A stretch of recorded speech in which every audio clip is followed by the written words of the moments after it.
Good afternoon and welcome to BT Murrayfield, or welcome back to BT Murrayfield for BT Cup Finals Day. It's a big one, it's a men's cup final. We're waiting for the teams to take the field. Melrose versus Ayr. It's a rerun of last week's BT Premiership Cup final between Melrose and Ayr down at the Green Yards. Ayr came out in top 12 points day, joining Bill Johnson, who's head commentator today, and myself, Chris Patterson, in the commentary box is Brian Easton. And Brian, we'll look ahead to the BT Cup final. You saw the game last week between Ayr and Melrose. There wasn't a lot in it. What were your thoughts on that, and how do you think this afternoon will turn out?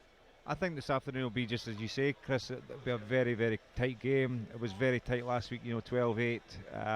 Melrose will be disappointed, I think, with their performance at home, and they'll be hoping to kind of put that to bed today at Murrayfield. I think the bigger pitch at Murrayfield may suit Melrose a little bit more. But you look at the results over the season. Ayr beating Melrose 11-7 down in Ayr, 12-8 last week. And Melrose beating them 27-10 at the Green Yards. I think it will be a tight game. Both full of good squads, good players. So this afternoon will be a good game to watch. Absolutely. I think Melrose will want to play a bit more expansively. They'll want to get their wide runners into the game, and Fraser Thompson and Niall Godsmark. George Taylor, who comes on the wing for Austin Lockington this week, but they'll have to do the hard work and the hard yards up front. Out last week down at Green Yards, you're right, Pete McCallum was outstanding. Will Bordle dominated large parts of the breakdown, so we're expecting another physical game.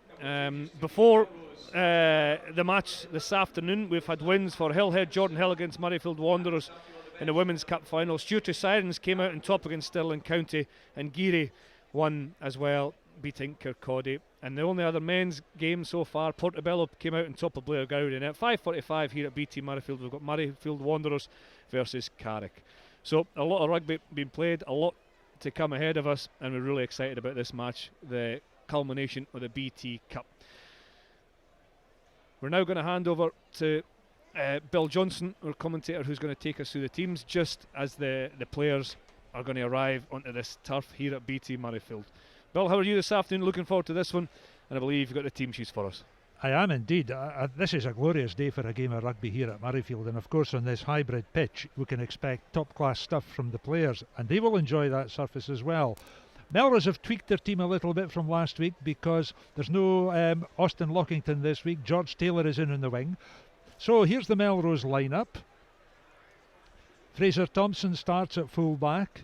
George Taylor is on the right wing, Niall Godsmark at 13, Craig Jackson at 12, and then Sam Pecure is at 11. And the half-backs, Jason Baggett at 10, and Melrose this week have brought Bruce Colvin into the starting lineup, the team captain. He's at scrum half and at number 9, very steady player. Number 1 for Melrose up front in the pack is Jamie Batty. Number 2, Russell Anderson. Number 3, Nick Bevan. James Head and Rory Knott are the big men in the second row, 4 and 5 respectively. Neil Irvin Hess wears number 6. Grant Runciman, very astute at the breakdown, never a non-stop action, he's at number 7. And the big lad, the 17-stoner, Ian Moody, is at number 8. Now Ayr will be in their familiar pink and blue, and Ayr start off with Grant Anderson at full back. Danny McCluskey's on the right wing, but he's wearing number 23. Ross Currell is back from suspension, he's at 13. Stafford McDowell will hope to continue his good form at centre, he's wearing 27. And Craig Gossman on the left wing is wearing 14. Now if that doesn't confuse you, it certainly confuses me, so that's the kind of start we want to the afternoon. Fraser Climo and David Armstrong will be the half-backs. George Hunter is at 1, Lewis Anderson is at 2, Stephen Longwell with the big black beard, 19.5 stones of him, is at number 3. Craig Stevenson and Scott Sutherland provide the oomph from the poundage in the second row. Craig Stevenson at 4, Scott Sutherland at 5. Blair McPherson is at 6, Will Bordale at 7, and the captain Pete McCallum, who's just led his Ayr team out to the left of picture there, big Pete McCallum, who is such a key figure for them, he is at number 8. So the teams are on the field. You can see Ayr to the left there in their familiar pink and blue, Melrose in their yellow and black to the right. They've played each other umpteen times. Do you know this? I'm looking at my wee sheet here.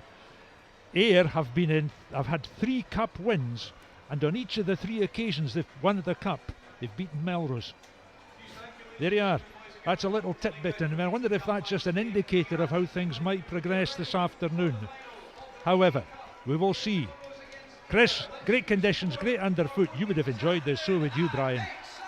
It's a cracking afternoon, isn't it? When the sun's shining, we can hardly hear you, Bill, with the noise of the atmosphere here in the West Stand. But there's a lot riding in this game, isn't there? As you say, former winners 3 times here. Melrose have won it twice, and Ross Currell gets us underway. So there we are, and there's an awkward bounce right away there for Brian Colvin, the Melrose scrum half and captain, to deal with. Quick ball for Ayr. David Armstrong arrives, kind of caught out with that. George Hunter's there as well. Ayr right up there, and that's the Melrose try line just off to the right of the picture. Big pick and drive there.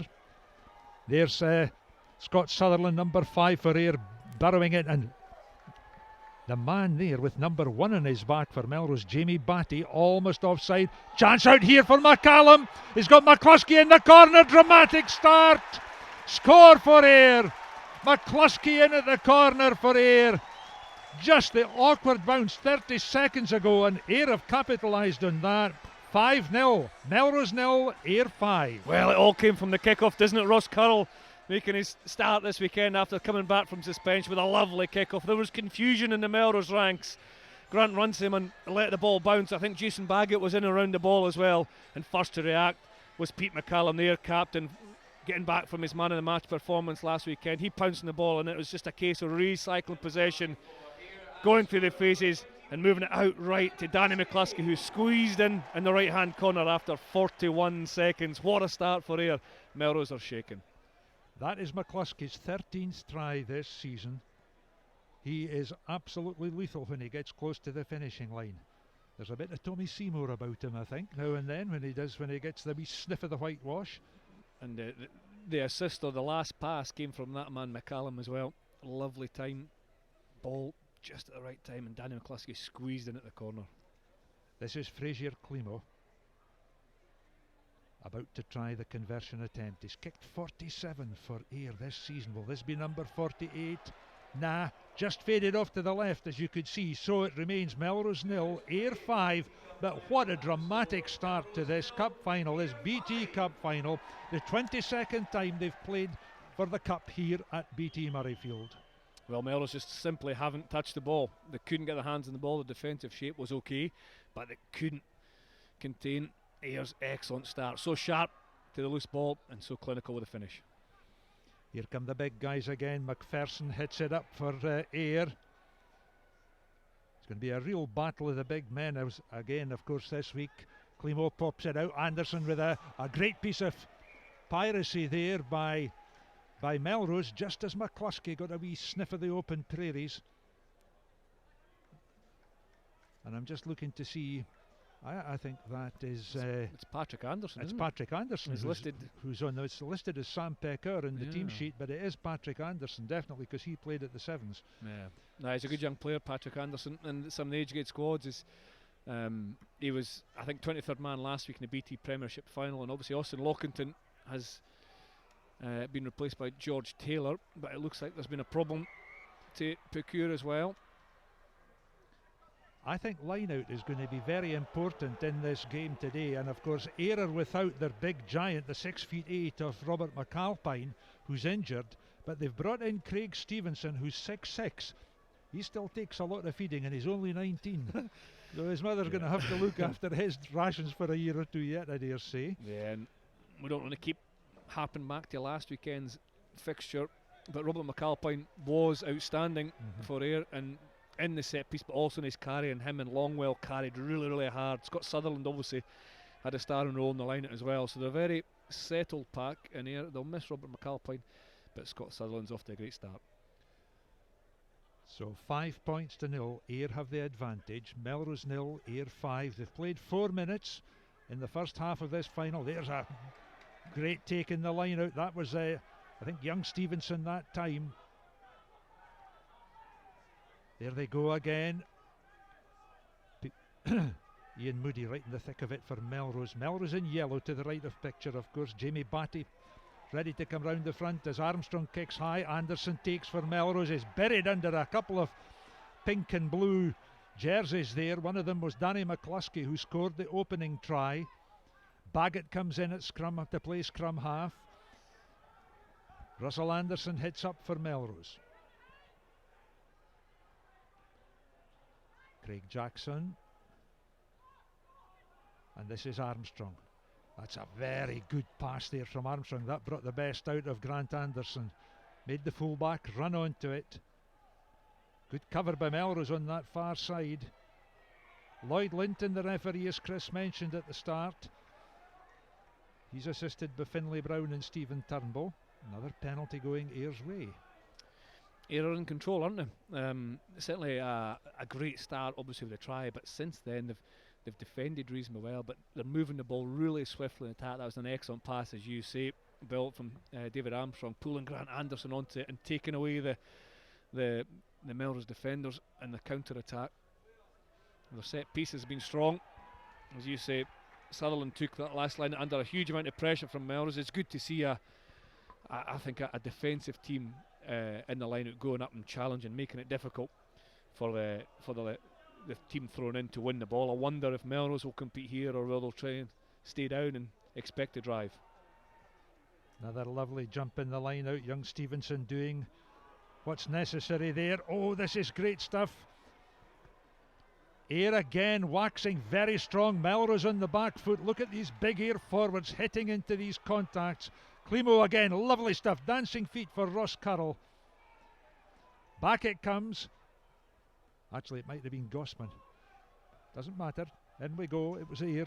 There's Armstrong again, snapping and controlling at the base of the scrum, which is what Melrose want today from their captain, Bruce Colvin. That was almost that was a free ball there, and almost a drop goal by Fraser Climo. It was a decent strike, wasn't it? And certainly, there's no doubt it was over, but the knock-on had already been committed. Interesting, from that line out, the Ayre line out, they threw in, they won it well, and they did a dummy drive, and Will Bordle peeled off the back. A lovely short ball to Stafford McDowell, who got in behind the Melrose defence. So just when Melrose were expecting that drive to come on, the ball was shifted, and that's an example of Ayre being comfortable in how they're trying to play, and almost got one or two tricks up their sleeve. But this is an opportunity, the first scrum of the day, for Melrose to assess and clear the lines. They've got numbers on the right hand side. Fraser Thompson at first receiver, just at the top of your screen. If he gets it, there's space to attack on that right for Melrose. Melrose scrummage under a wee bit of pressure there, just in the shadow of their own crossbar. Quite a dangerous time now. They'll play one of their very basic and well rehearsed exit strategies here, and then we'll get a quick word perhaps from Brian Eason. Oh, there's a lost ball there by Melrose. So Brian, here are Melrose right on their own try line almost, and under a bit of pressure from Ayre in these opening minutes. Very good start from Ayre, Bill. I think the Ayre have started with a real bang. You know, disappointing start with the kick-off from Melrose, with Runciman letting the ball bounce, and a really good score on the short side again with Climo giving it to McCallum. So a lot of stuff's going on good with Ayre, playing a lot of width. We've got some good forwards playing off 9 as well, so Melrose under some real pressure at the moment. The front rows, let me just go over them again. Jamie Batty, Russell Anderson and Nick Bevan are the Melrose front three. Batty is on this side in yellow, and George Hunter, Lewis Anderson and Stephen Longwell are the Ayre front three. But of course it's about technique, and let's see what's happened there. The scrum, just the feet seem to have gone from underneath them. Yeah, it looked as if Melrose got Ayre had the kind of upper hand in that initial scrum that was Melrose's put in. Now Ayre, obviously with the put in here, will be looking for a similar outcome. Ian Moody did wonderfully well with the scrum under pressure to pick up the loose ball, and Melrose tried to play out their own 5 metre line, but I think certainly that first scrum, and I would say was advantage to Ayre. Now remember, they met last Saturday in the Premiership playoff, and Ayre won that 12 points to 8. And that's a penalty against Ayre for scrummage collapse. Number 3 on this side, Stephen Longwell, seemed to be in a bit of problem. That's him, the big lad with the beard off to the left of picture. And that other big unit there, number 1 for Melrose, looks like a 7 at times from a distance, but it is number 1. Jamie Batty will be delighted that he got the upper hand in that encounter. Yeah, well done to Melrose. It was an important penalty win, wasn't it? Just to clear the lines a little bit, try and relieve some pressure and get their hands in the ball. At this point, you know, it's just under 10 minutes into the game. Melrose are behind on the scoreboard. they've never really gained any territory in Ayr's half, but I think possession's more important than territory at the moment.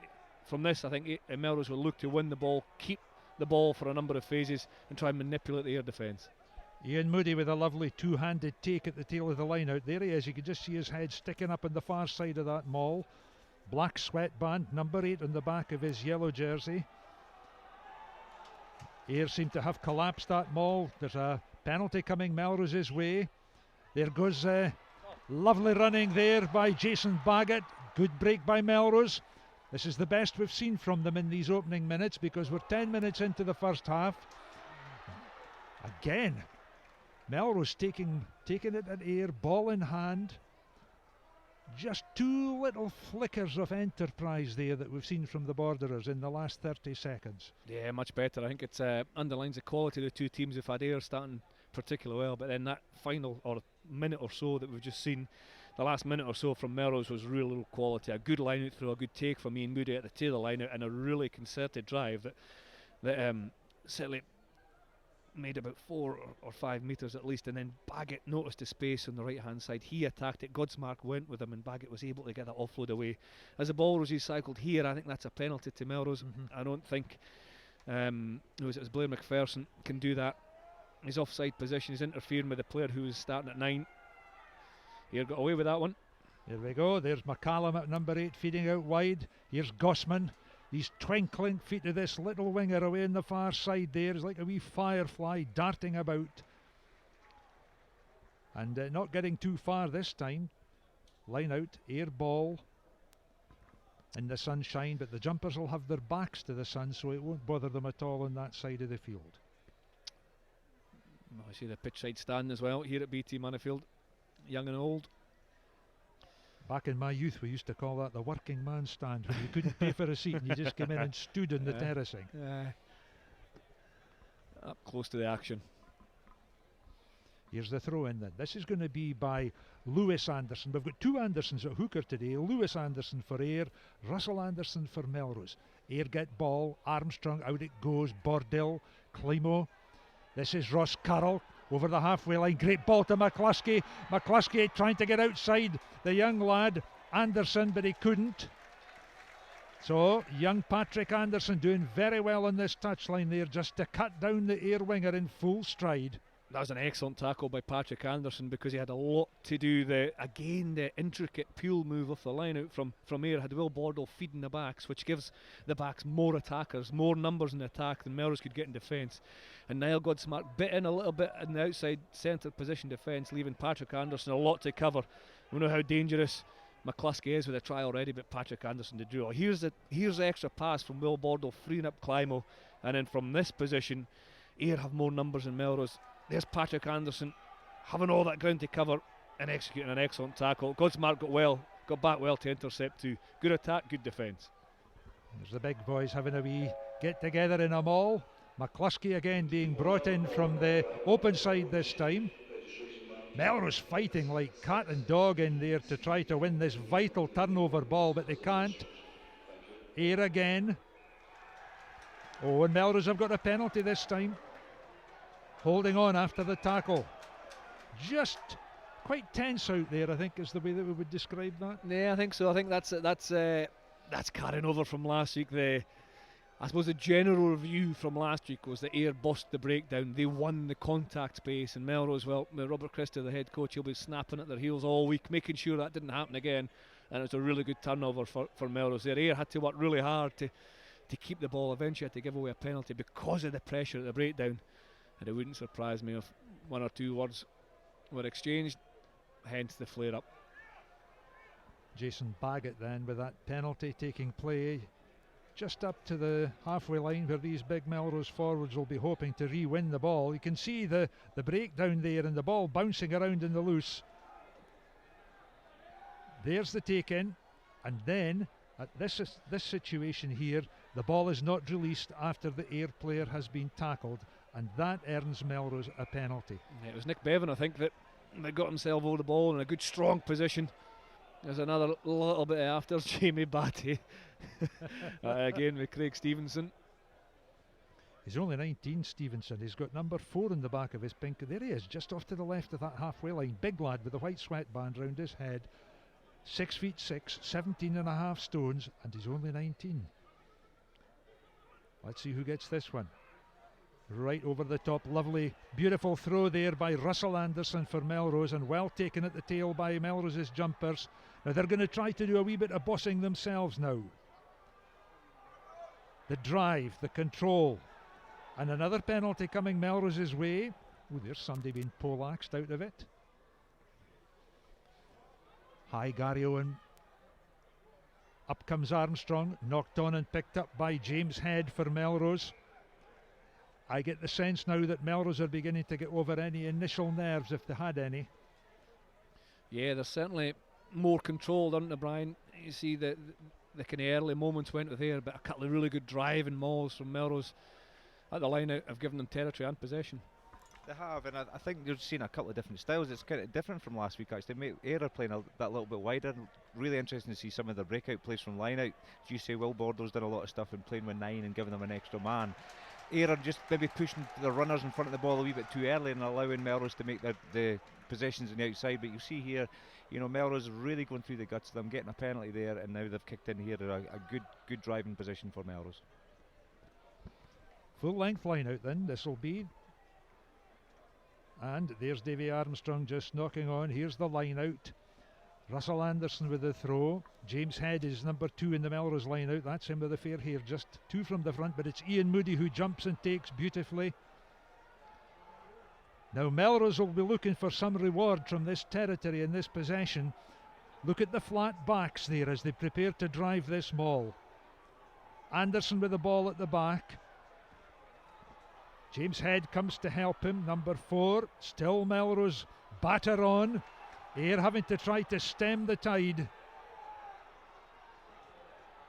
This is what the big fellas enjoy in there. And those with more sense stay well clear of it. Penalty again to Melrose. Yeah, Melrose again, that's the third line out that they've driven effectively. I thought Ayr actually defended that one pretty well. Melrose had to work hard for any advantage they got. I think it was Stephen Longwell who was maybe penalised. There's the word going to the captain, Pete McCallum, to say that no more. Obviously you're within 5 or 6 metres of the Melrose line, so any penalty given away here could be cynical if it's a repeat offence. But I thought Stephen Longwell was a player penalised there, but I actually thought he was part of the ruck the whole time. You see he's number 3 there, his back. He's okay to be in that position if he hasn't come out the ruck at the maul and gone back into it. I would need to see it again, but my initial feeling that he was in it the whole time. But the result is a penalty to Melrose. Great deception in the line out by Melrose. Moody again towards the tail. It opens up this blind side if Colvin wants to have a go, but the forwards are on their own and they've got the try. They've got the equaliser. It's 5-5. Now then, Chris, I'm passing this over to you. Oh, it's Runciman. Grant Runciman came up with the ball and is claiming the score. Yeah, it's Grant Runciman that's got it, but that is an excellent score from Melrose. They've had a lot of success, as we said, from the drive, but this throw went right to the tail of the line out. Initially quite well defended by Ayr. They put a huge amount of pressure on the ball, but Melrose fought off that. See, look at the throw right to the back. Moody again, look at the pressure on Longwell trying to pull Moody down. Moody slipped the ball to the rest of the pack, and the control, the body angles, the discipline of the Melrose pack there to score that try was an outstanding piece of play, and Lloyd Linton was right on the spot to award the try to Grant Runciman.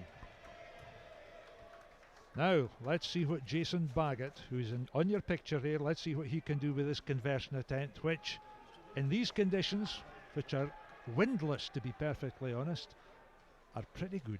Bone dry underfoot. The ball sitting up nicely on its plastic tee. And Baggett, with, what's he got? He's got 114 points from the Premiership this season. Most of them from kicks, it has to be said. Let's see if he can add some cup points. Oh, I think he's pulled it. He's pulled it. The flags stay down. Well, they may rue that one because it was eminently kickable. But the scoreline is better from Melrose's point of view. Melrose 5, Ayr 5, and they've played 19.5 minutes in the first half here at BT Murrayfield. Well, we were both at the Greenhouse last week, and we thought that the opening quarter, the first half actually was a little bit stagnant. Not the case this week at all. The BT Cup final, an excellent start from Ayr, scored a wonderful try themselves, and then Melrose have clawed themselves back into this game with some excellent rugby. Really good start, good opening quarter. Runciman leads the way there. This young lad who's played for Scotland Club and under-20s in the past. Back to Baggett. And Baggett's got length on his kick, but it's infield a wee bit. So here comes the counter-attack. This is Armstrong. Anderson rather, now into McCluskey. McCluskey takes a couple of men to take him down. One of them was Patrick Anderson. And Ayr get the penalty as Melrose come in from the side of the breakdown. They must come in from the gate, which is parallel to the touchline rather than in at an angle. Well, that's another example of how much pressure Melrose are willing to put onto the breakdown. It was a good tackle again from Patrick Anderson and McCluskey. Godsmart got in over the ball, but Ayr managed to win the ball or retain possession as Colvine and someone else, I'm not sure, we'll have another look at it. Here's the tackle for Patrick Anderson. Then watch now Godsmart, number 13, getting over the top of the ball. Pete McCallan gets rid of him, and there it's James Head and Bruce Colvin coming. Again, that's a borderline decision, isn't it? It's probably, we see those given sometimes and not others, but it's a lot of pressure on the breakdown. Lovely taking the line out by Sutherland. Away they go up the front. This is Longwell. Longwell just 4 metres, 5 metres short of the try line. Great line out ploy there by Ayr. Real inventiveness by the team from the West Coast. And Lloyd Linton has penalised Ayr. I didn't quite see what the signal was that he gave, but it spoiled a very good attacking move. I think it was holding on, but another cute, wonderfully executed line-out move. This time was a peel round the front by Longwell taking it, and it was a 1-on-1 and a 2 metre channel between him and Patrick Anderson, and the youngster just dipped his shoulder and held on for dear life. It was a fantastic tackle. Here it is, look at this, that slip pass from McCallum, and this is it. Oh, Patrick Anderson going low, gets a little bit of help from, I think it's Colvine, but well done to the youngster for holding on, and then Stephen Longwell can't do anything else. I guess Colvine made the tackle, then got over the top of the ball. Good run by Stephen Longwell. There's no fingers pointed at him. The support has to get there quicker to clear it out, but an excellent tackle by the left winger. I remember Anderson doing a similar tackle in the sevens at Melrose just a couple of weeks ago to save the line when they were playing Harlequins in the final. Kept the ball up off the deck as the Harlequins man went over to ground it. Here's Colvin then, back to the action at this cup final. And Baggett clearing to touch. Long kick, there's the halfway line. You can see shadows on the field there, sun still shining. And there is the man of the moment, young Patrick Anderson, who's developing into, well, this game that he's having this afternoon has developed into a fine wee cameo performance by him. Yeah, absolutely. He's equally comfortable at fullback as well, Patrick Anderson, and obviously a good sevens player, a good young, talented player. It's great to see him getting exposure. Remember Darcy Graham playing here 2 years ago for Hoyk as I think as a 17-year-old to help launch his career, turning full-time professional at Edinburgh next season, and an under-20 star as well. And Scottish sevens. Yeah. Here we go. Here are Ayr trying to get onto the front foot again. Ross Currell with a wee flickering sidestep. Almost away, Baggett's clutching at him, so too is big Rory Knott, number 5 in the back of that yellow jersey of his. Eventually it's brought down by George Taylor, who's patrolling that right wing. Taylor you can just see lying on the deck. That's the Melrose 22. Then the big guys take it up, the beef. Armstrong wants to get men into position. There they go. That was Hunter, George Hunter, 6'3" and 18.5 stones of loose head prop forward. There goes Sutherland again. Armstrong steady as you like, out to Climo.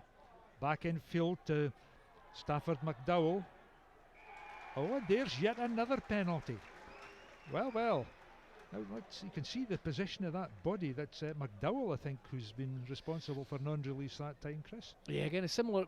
We've seen this penalty quite often, and it's a result of Melrose's good defence. Ayr are hitting nice lines, are accelerating onto the ball well, but Melrose are in a good defensive position. They're making a good initial contact, but it's a second man in and around that contact, in and around the breakdown that's doing the damage. It was Godsmark again, that time that won the penalty. Stafford McDowell carried hard, he was chopped down, and then almost before he hit the ground, Godsmart was in over the top of the ball in a strong position. Here we go. This is Climo, bring the big, strong running McDowell in, but look, as soon as the tackle's made, number 13 gets over the ball, his hands in it, and he just can't be shifted out of there. Blair McPherson can't get him out of there, and quite rightly, Melrose win the penalty. You can almost hear the coach's brains whirring over as they prepare to give a half-time check on what the teams are doing right and what they're doing wrong, because Ayr will have sussed that Melrose have got this breakdown a little bit better than they had last week, perhaps. One thing I can say is I've been really impressed with Melrose defence. I thought the Melrose have been, they've not been committing too many at the breakdown. I think they've been chopping pretty low, getting them at deck, and then the first man coming in has been hunting well, and there's been 3 penalties in the last 2 to 3 minutes, Bill. And they have really impressed me. Ayr have obviously done their homework as well. They've done 3 or 4 cute line-outs coming round the front, breakouts from the tail as well, and Ayr are probably putting a little bit more width on the ball, but Melrose are now seeing that, and they're committing more, a little bit more in the outside channels, and that's where their penalties are coming from. It's a real cat and mouse, because at the moment it's 5 points each after 25 minutes of the first half, and Ayr took the lead with a lovely try in about 40 odd seconds from Danny McCluskey. That was his 13th try this season. And then Grant Runciman scored for Melrose with a lovely forward drive, well sort of coordinated, and that made it 5-5. That's where we are at the moment. Play on Ayr's 10 metres line, and these Melrose forwards buzzing like a swarm of wasps now. You just feel they've got the initial excitement out of their system, and they're down to a job of work. Ayr, pick and go. Armstrong to Climo, out it goes to Currell, misses out Longwell. Man on the far side is Gossman. Gossman will have a hard job to get away from big George Taylor, and I see Niall Godsmark in again. Strong lad, ripping and tearing away, trying to dispossess the ball carrier. Melrose fighting really physically hard for this. Every piece of possession being contested. There goes the youngster, that's Craig Stevenson. Then the switch to the far side, McDowell, the wee grubber kick through. Fraser Thompson, we haven't seen much of him in this cup final yet, but there's a touch on the ball. Armstrong thought about taking a quickie there, Chris, but he decided not to. Yeah, that was an excellent kick by Fraser Thompson, as you say, his first involvement in the game after 27 minutes. And it was a mature decision from Fraser Thompson. He was back there on his own, and his first instinct, his urge is to run, but he knew that he was up against it a little bit, and executed an excellent kick 3 or 4 metres from the touchline, and he managed to make his side 40-45 metres. So really good mature decision making and great execution of the kick by Fraser Thompson.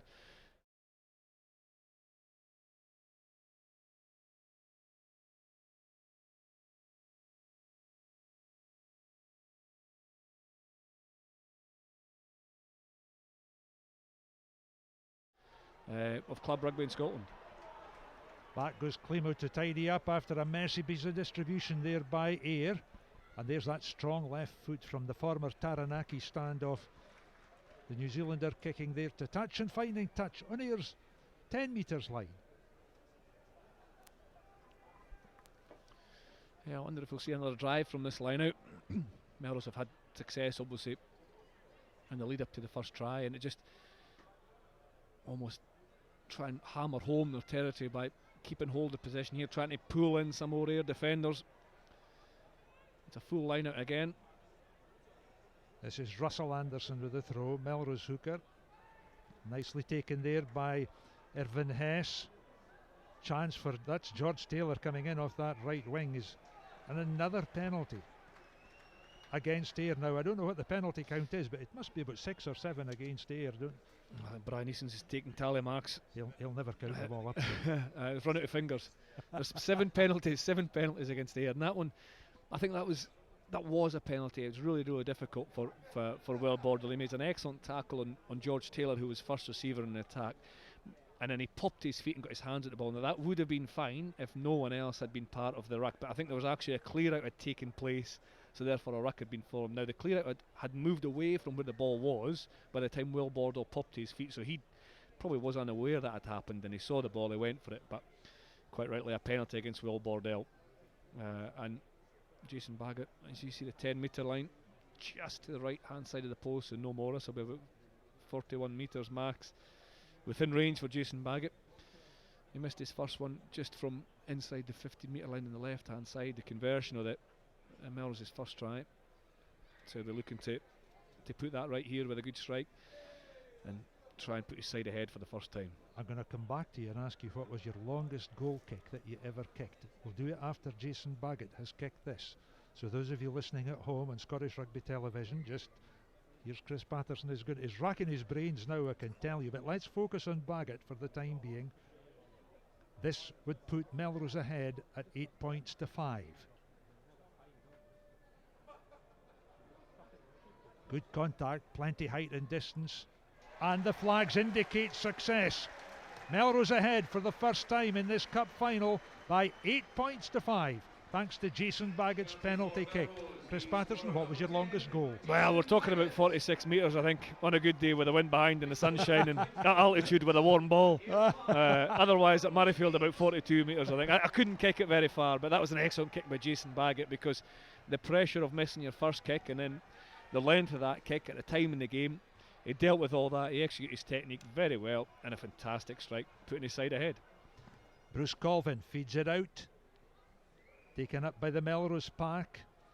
Ian Moody was at the heart of that. Oh, and a penalty kick for Ayr. Now this is kickable as well, you see. This could level it up again. Melrose have just eased ahead with a penalty from Jason Baggett, and this, well, that's the Melrose 22 metres line that you can see, and the referee, Lloyd Linton, is standing 15 metres in from touch. Eminently kickable. Absolutely. Climo never missed any last week. He kicked all 6 penalties. An experienced player, has professional experience as well, and that'll frustrate Melrose that, because they almost needed to clear the lines or move the ball after winning the kick-off, but it was Longwell again that gets here. It's Moody that carries.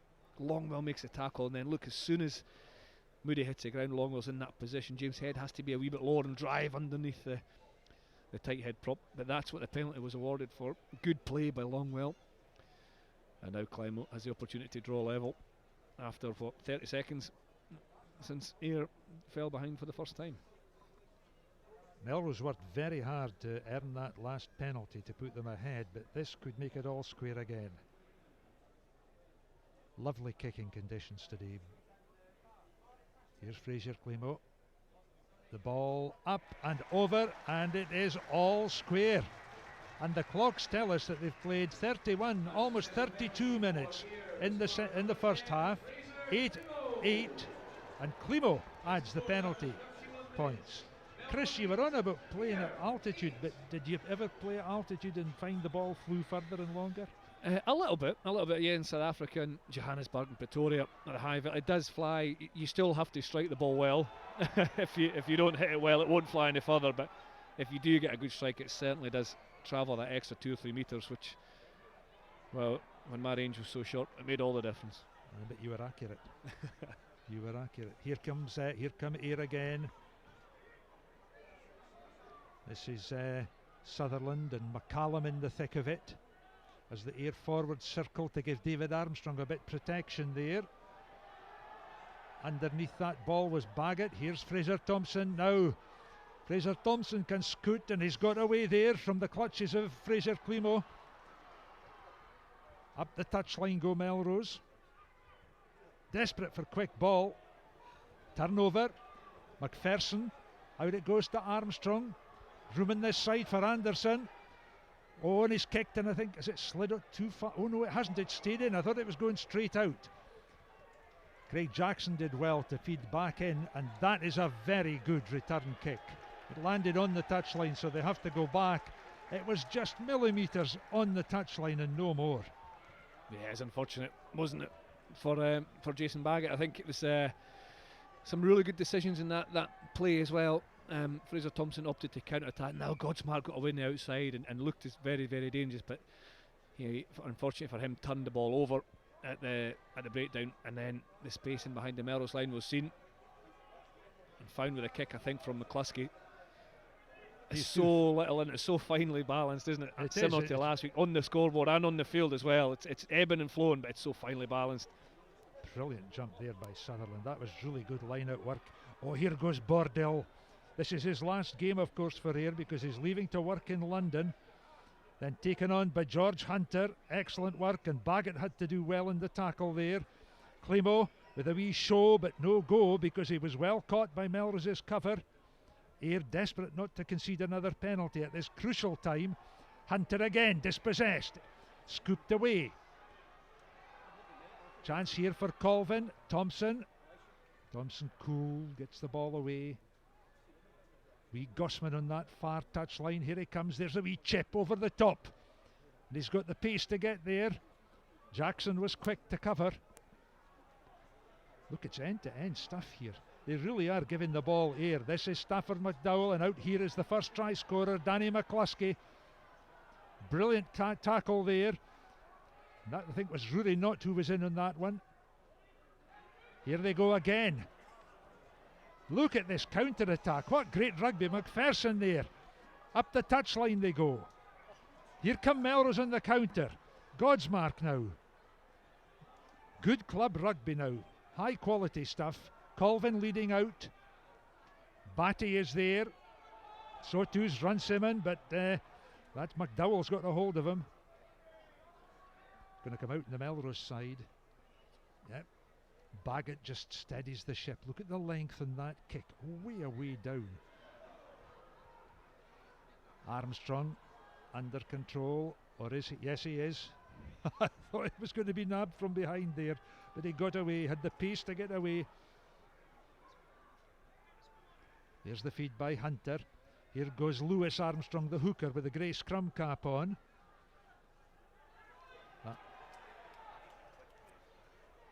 And then the hit up again by big Sutherland, Scott Sutherland. Carroll along the line. McPherson was there. Here goes Gossman. You see this wee surge of acceleration when Craig Gossman gets the ball. And that's a lovely piece of stealing there. Yeah, Grant Runciman was in, and here goes Colvin. Right. I think his teammates will be pretty happy with the referee. That was an incredible phase of rugby. It must have been near on 3 minutes. It must have been 6 or 7 turnovers, one with the other. The boys are absolutely exhausted at the end of this first half, and Colvin spotted a wee gap and went for it, but I think under instruction for the rest of his teammates, Lloyd Linton pulled him back and said he wasn't quite on the mark. Excellent piece of play.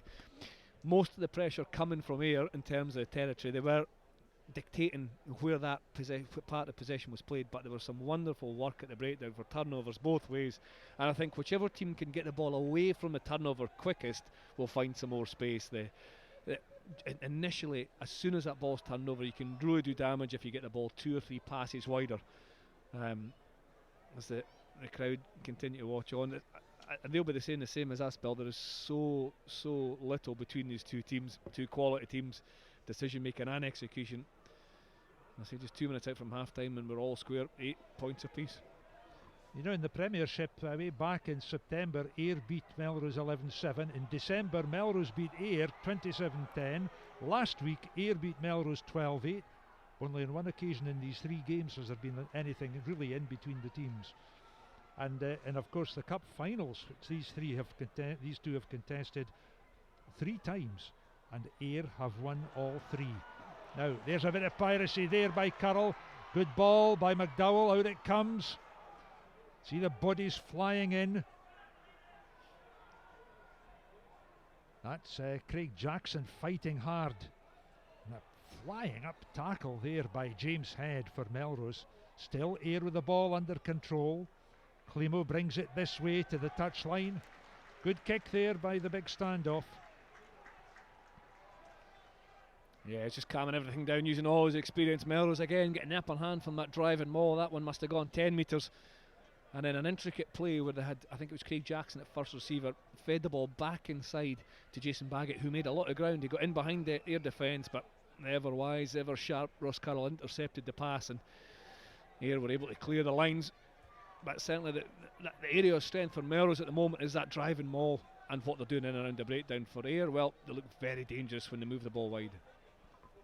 Russell Anderson with the throw, James Head with the catch. Anderson again comes round. He's got number 2 in the back of that yellow jersey. There he is. And he's got Rory Nutt to help him. That's Nutt, number 5 for Melrose. Look at the Ayr boys trying to stem this and just trying to slow it up without collapsing and conceding a maul collapse penalty. Now Melrose went down themselves that time, so that's okay. There's Baggett. And McCluskey's underneath, calling for the mark. And Lloyd Linton gives it. Calls for the mark and gets the free kick. Yeah, it was well covered by McCluskey, wasn't it? That's another good drive from Melrose. But McCluskey, who's been sharp in attack, absolutely. Obviously scored the opening try. He's carried hard. He's a very physical winger, McCluskey. By that time there, made the nous and understanding the execution to cover his space and then get that free kick for his side. Jim, is it me you're looking for?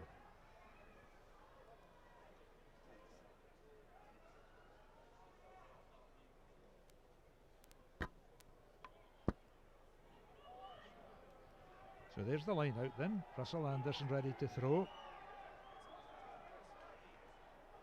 Lovely take by Ian Moody. Melrose still trying to work this one back. And they haven't, and that is half time. And so here we are at BT Murrayfield at the end of the first period of 40 minutes. Incident laden, a try for each side. McCluskey opened for Ayr.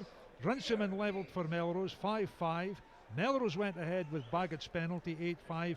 And Climo levelled for Ayr, 8-8.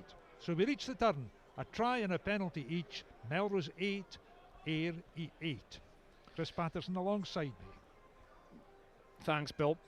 All square, 8 all. Brian Eason, an incredible kind of first half of rugby, wasn't it? I mean, it started all guns blazing for Ayr with that opening try in 41 seconds, and Melrose hit back with some dominant forward play, some really good play in and around the breakdown, and your quick summation of what you saw in the first 40 minutes.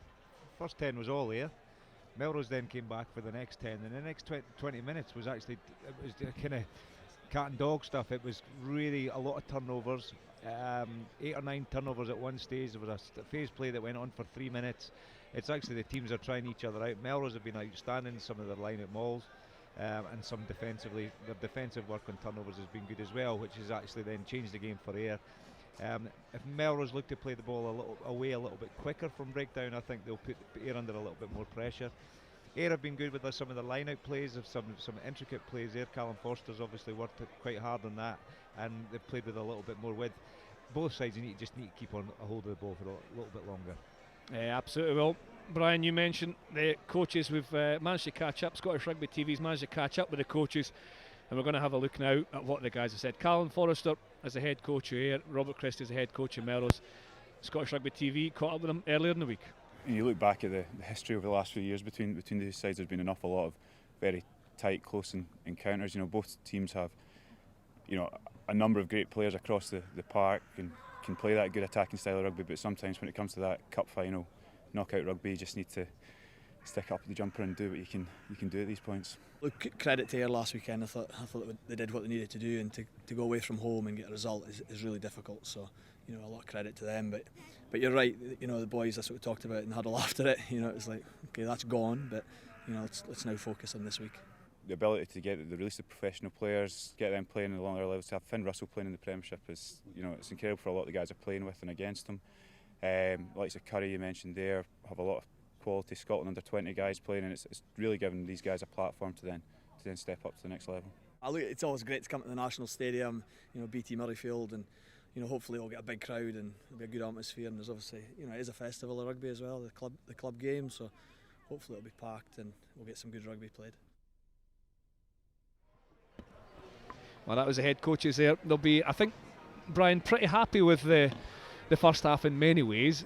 Both young coaches, both very driven coaches, and it's great to see them doing so well for respective teams in Ayr and Melrose. BT Premiership finalists last week and in Cup finalists this week. What do you think? Is it going to be 1-1 or is it going to be 2-0 to Ayr? It's a tough call, that one. It really is. I think Ayr will be buoyed over last week's result. Melrose will be really chasing them. Melrose, and Bill picked it up in commentary, but Melrose been disappointed with their final that they had against Harlequins in their own sevens as well.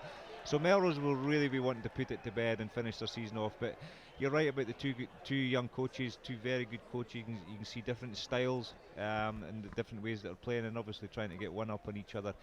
Second half will be interesting. I think they'll both be in the change rooms there at the moment, just telling each of their teams, to keep a hold of the ball that little bit longer. But if they do get turnovers, it's just about shifting that point of contact a little bit quicker. Yeah, a couple of good coaches, obviously. Young coach as well. I used to play with Robert Christie, who's my scrum half partner for the South of Scotland way back when, Bill. And he was really driven then. Callum Forrest obviously had a good professional career as well.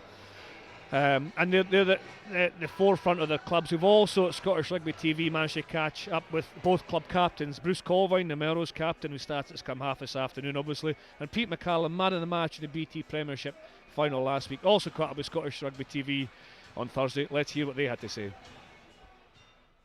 We just spoke briefly there before about how it almost turned into a bit of a war in nutrition. Both teams almost cancelling each other out, but like you say, on the day, two really good teams going toe to toe, and the result being as close as it was, I think highlights that. Hugely disappointing to come out on the wrong side of it for us, but the beauty of the sport is 7-day turnaround and we get another crack at them. But I bet the tackle count's quite high for both sides. I know there was a lot of sore bodies on our side of the field, and I'm sure that Ayr will have the same. And like you say, it just almost came to the point where it was cancelling each other out. Both teams were maybe a little bit cagey and trying to size each other up, but look, it's one of those things. Sometimes when it gets to that big occasion, nobody wants to make that first mistake or that error that can let the team in. We've got nothing to be ashamed of. We're over the moon on how we've performed. Unfortunately, Saturday we've came up that bit short, but kind of come the summertime when we sit and reflect and see how everything's went, by and large we'll be very, very happy on how things have went. The past Saturday there, kind of going unbeaten since October until that, and those things, there's massive positives to take out of the year. Oh, it's massive help for us. Boys will carry that confidence through to the next weekend, and just to get one up with them. Don't think it'll do much to Melrose. It'll make them hungrier, but certainly it's a good boost for us going into this week, and hopefully we can carry that momentum.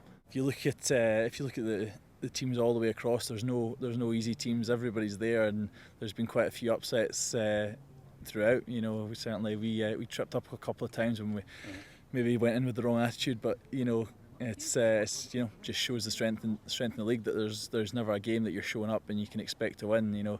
Everybody's challenging and everybody's playing nice attacking rugby, and there's been some right great games out.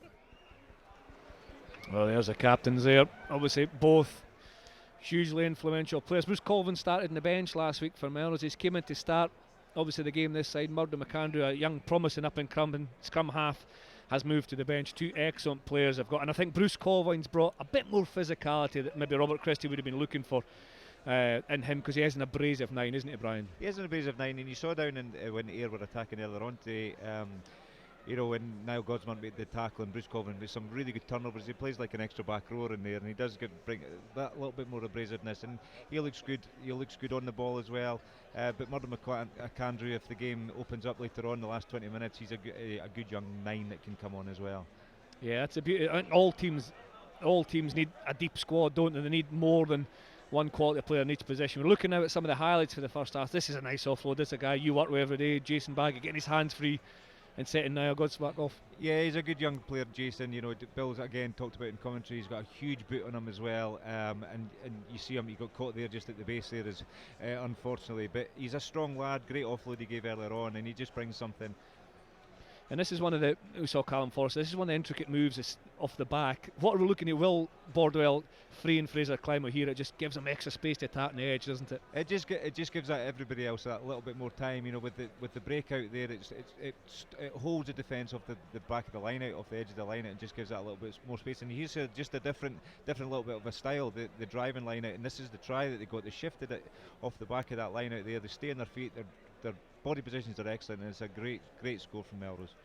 So important was it that Moody, the number 8, he was a guy who caught the ball, and then the pressure on him to be pulled down, he fought against it to stay on his feet. And then look at this, here's a pull round the front. Would you fancy that tackle, Brian? I would have hated that. I would have hated that. But this is what we talked about earlier on. You see Bruce Colvin in there, the 9. Patrick Anderson did really well holding on, and Bruce Colvin, as we said earlier on, just getting in there and winning that ball and causing another turnover against Ayr. Obviously the first try was for McCluskey, and that was after 41 seconds. Ayr had the kick-off. Melrose Cardinalson, they let it bounce, and first to react were Ayr. And there was one or two nice pieces of play, wasn't there? Claymore almost orchestrated things and then shot back down the blind, where Pete McCallum, who'd won the kick-off, was there to give that scoring pass to McCluskey, and McCluskey scored in the right-hand corner. He's an abrasive winger as well, Danny McCluskey, isn't he? Have you seen a lot of him playing, Brian? I've seen quite a lot of Premiership rugby this season, and he's one that's actually he stood out. He scores a lot of tries. He's very good on the ball. He was putting a lot of space there. I think Klein was good off his left hand. And to see sides going away left to right, there's a player there that's good off his left hand as well as Finn. But yeah, Klein was. They put a little bit width on the ball and probably put a little bit more width in the game than Melrose have. It's great to see that the Scottish Stars and the Glasgow Warriors players. I think Ali Price is in and around there, but obviously both. Finn's an Ayr player. He played a long time for Ayr. Great to see him. His little brother Archie's on the bench. But it's great to see these guys. Stevie Scott sitting in front of us. The Edinburgh forwards coach used to play for Melrose. Cup Finals Day in Scotland, BT Cup Finals Day, is supported by the local community and the club players, but also the pros as well. It's great to see these guys at BT Murrayfield doing their bit. Yeah, and these guys, a lot of these guys will have played in this final as well. They're still, these pro players. A lot of pros have played in the teams this season as well. Melrose have had a few from Edinburgh. Ayr have had a few from Glasgow, and it's good to see them here supporting these players. And they're all enjoying their day out. It's a beautiful day. Pitch is looking great, and it's good to see Finn down there. He's not dancing today, but which is nice to see as well. There's his mucker.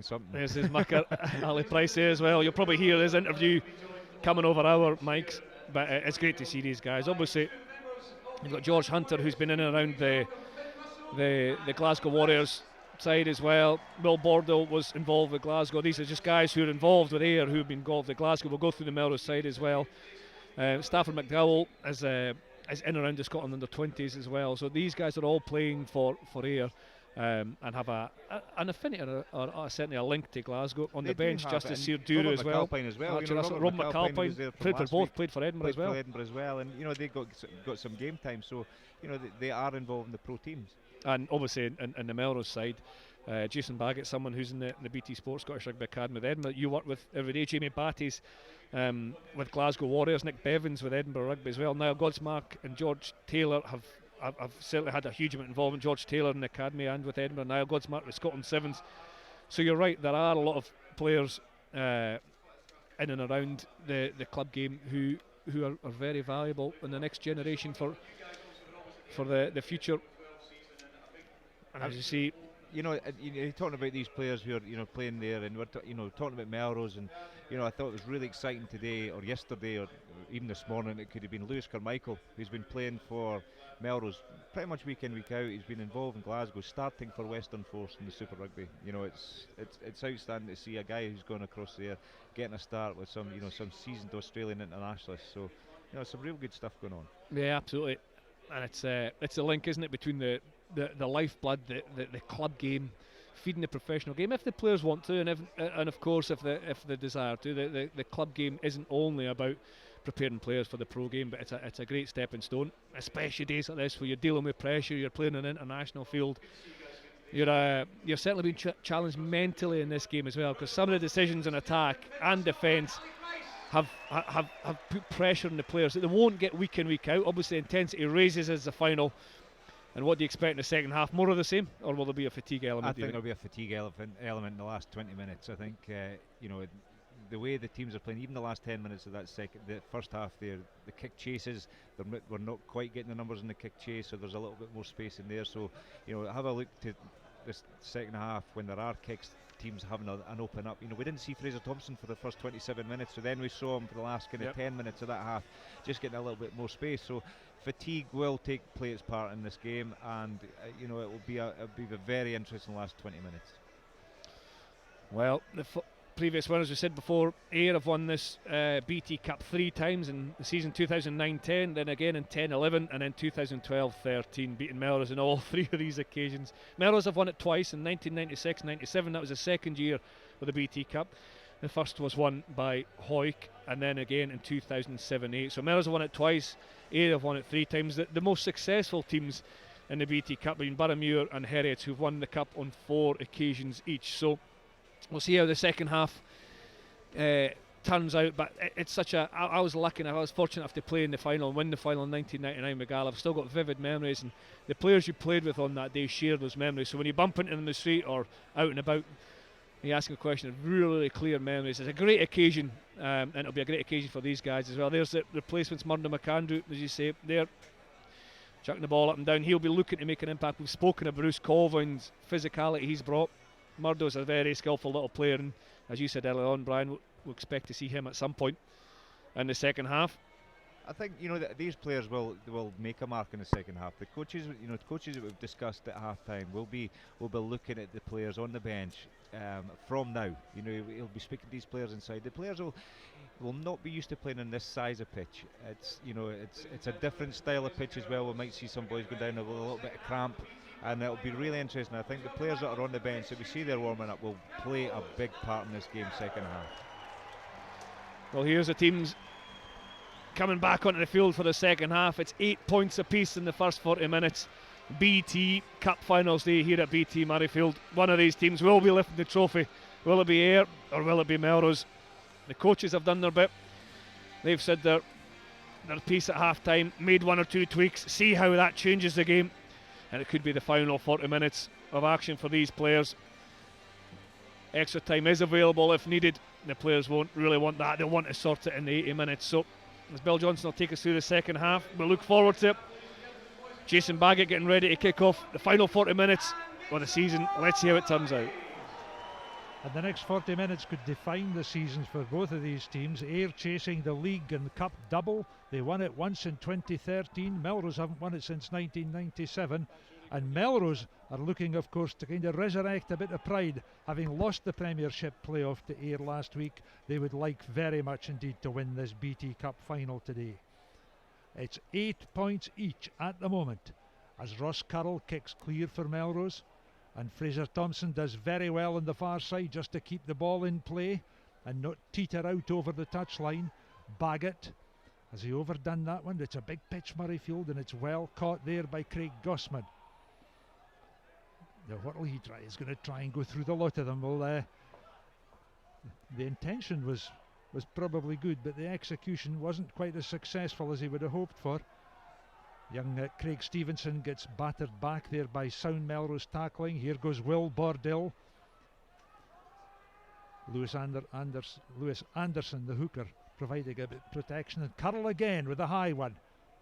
Oh, great take by Thompson. Timed it perfectly. Now there's an opportunity here for Melrose. They're on the front foot. Some lovely weaving running here. Colvin, out it goes to Batty. Batty hits on Russell Anderson there. James Head to help him. Melrose forwards looking for quick ball. There it goes. That was Irvin Hess with Moody beside him. Irvin Hess again. This is Baggett. Taking it to Ayr, ball in hand.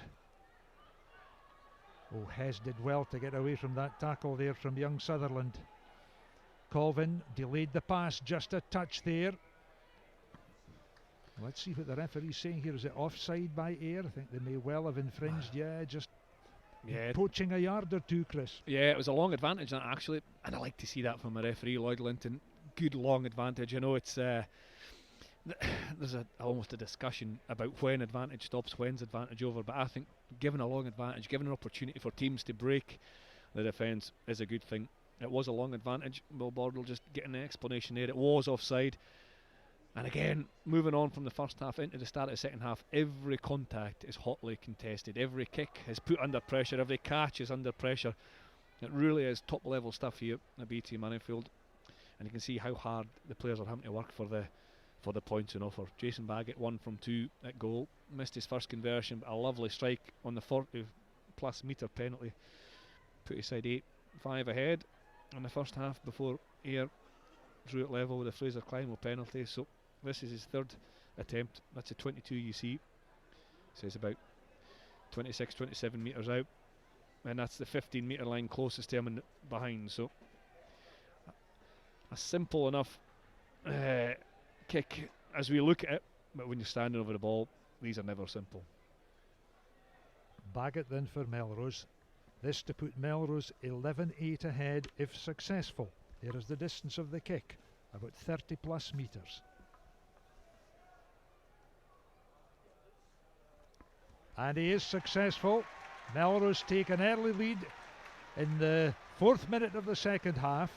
Melrose 11, Ayr 8 is the score, and Jason Baggett pops over his second successful penalty of the afternoon. Another good penalty for Baggett, but Ayr have responded by taking the kick off really, really quickly and getting pressure on the clearance kick from Melrose. Patrick Anderson tidies up. Anderson looks over and protects ball, and Colvin can slip into scrum half built. Back it comes to back. Oh, and there's the charge down there. Almost was into the hands there of Fraser Climo. Here come Ayr. They've got men up on this side if they move it wide. Carroll has to time the pass right. Can he score on his last game for Ayr? Not quite. He's almost in at the corner. Desperate day for Melrose. Now then, Ayer's forwards try to batter their way over. Let's see who's got the ball now. Pick and drive. Have they got it down? They're very close. Ball held up, says the referee. Doesn't get any closer than that. Well, as I say, Ayr took the kick off really quickly after Jason Baggett's penalty, and there was 2 charge times. A huge amount of pressure on Baggett to try and get his clearance kick away. There's Davy Armstrong. He thought he'd scored there, but just held up short. There's a fantastic break by, I think, Ross Carroll, but between Ian Moody, I think George Taylor and Jason Baggett somehow managed to stop him centimetres short the line. And yet, so close to the line, you're looking for, being able to drive over, but the coaches will be frustrated. Bob Cresty will be frustrated with that kick-off reception they've conceded a try, Melrose, from the opening kick-off. They then conceded 3 points immediately after going ahead from a kick-off in the first half, and then going ahead in the second half, they're immediately under huge pressure again. So that's good play by Ayr, putting pressure on. Frustrating for the Melrose coaches. Number 6 there for Ayr is Blair McPherson, who, is one of these very industrious, sort of unsung hero type forwards for Ayr. He does so much good work. There he is, hands on hips, just walking to the left. He played well last week as well, didn't he? And you think of all those lineouts, all the pressure at the breakdown. He does a lot of carrying as well. That was the first charge down, and then Claymore reacted, got the ball to George, and then this is a pass. Look at this, off the right hand from Scott Sutherland, and here, very well defended. It's Ian Moody with a tackle, and then between Jason Baggett, George Taylor, they managed to stop Ross Carroll from making the line. Carroll, I think, had to dummy and go for that space. If he'd passed it out, the tackle would have made and the ball would have been touch. Here's Great the crucial scrum then at Ayr with the advantage of the put-in. Poundage being exerted in these front rows, of course. And Pete McCallum, the Ayr captain at number 8, picks up. There he is. Out it goes to Armstrong. Thumping tackle in midfield. That was a great tackle by Craig Jackson, who read the situation very well. Ayr again a second time. Melrose forcing them back just slightly. Armstrong. There goes Hunter. Lewis Anderson waiting there as hooker. Melrose's forwards much more physical this week than they were last week, I think, and that was Rory not in the thick of it. What a pass! McCluskey missing out several players. Here they come again, picked up again by Sutherland. You can almost hear the alarm bells ringing in the Ayr camp. Oh, and I think Climo's pass was just a wee bit early there, and Anderson may have knocked on. I think he did just as the Melrose defence came up. And again, you have to say, well done to the Melrose defence. Really good defence. It was 2 or 3 really big carries there from Ayr, and the tackle, the carry was just chopped down right away. Patrick Anderson again with 1 or 2. Godsmart with a good low tackle. Grant Runciman is in there causing mayhem. But Ayr actually managing it quite well, going one way, coming back down the short side, keeping the defence honest. As you can see, the ball pops out. This is a good tackle here. That's Godsmart round Stevenson, right round his ankles, and then Armstrong ups to go around that right hand side. And it's Runciman up with the pressure. Brian, what have you seen in the opening 6 minutes of the second half?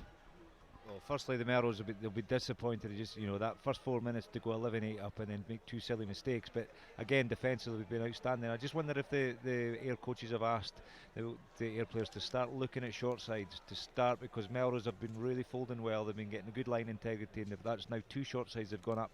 And I just wonder if that's been a little bit of a tactical tweak at half time. Oh, there's Ayr with a free kick, as they say, for early pushing in the scrummage. And a free kick goes Melrose's way, and that'll allow them to lift this temporary siege. That's reward for good defence, isn't it? Although it's a free kick, so Jason Baggett, well, he can kick this straight into touch, but then the throw in, the put in will be in Ayer's favour, or he can kick long. He's put it into touch. It's an excellent kick from a narrow angle up over the 10-metre line. That is a fantastic kick from Jason Baggett, and his forwards, well, they'll be happy. They can trudge on up the field, but Ayr will feed the line out, and they've been dangerous from the line out, haven't they? So that peel round the front, we saw 1 or 2 peels off the tail. They've clipped the numbers here with Will Bordell, Pete McCallum out in the back line. Let's see what they do from a short line out. So George Hunter just goes up and tells the hooker Lewis Anderson where he's to throw the ball. There's Anderson, ball above head. There's the close-up of the line out. Oh, what a great take by Sutherland. Armstrong did very well. Oh, Armstrong is clean through. What a break by the scrum half. Look at Bordell go. What a score by Ayr. Oh, that is a cup final try and no mistake. That is a fabulous score. Ayr go ahead. Melrose 11, Ayr 13. And that was a try out of the top drawer. Excellent execution, a fantastic score, really well finished by Will Bordell, but Davy Armstrong was really crucial to that.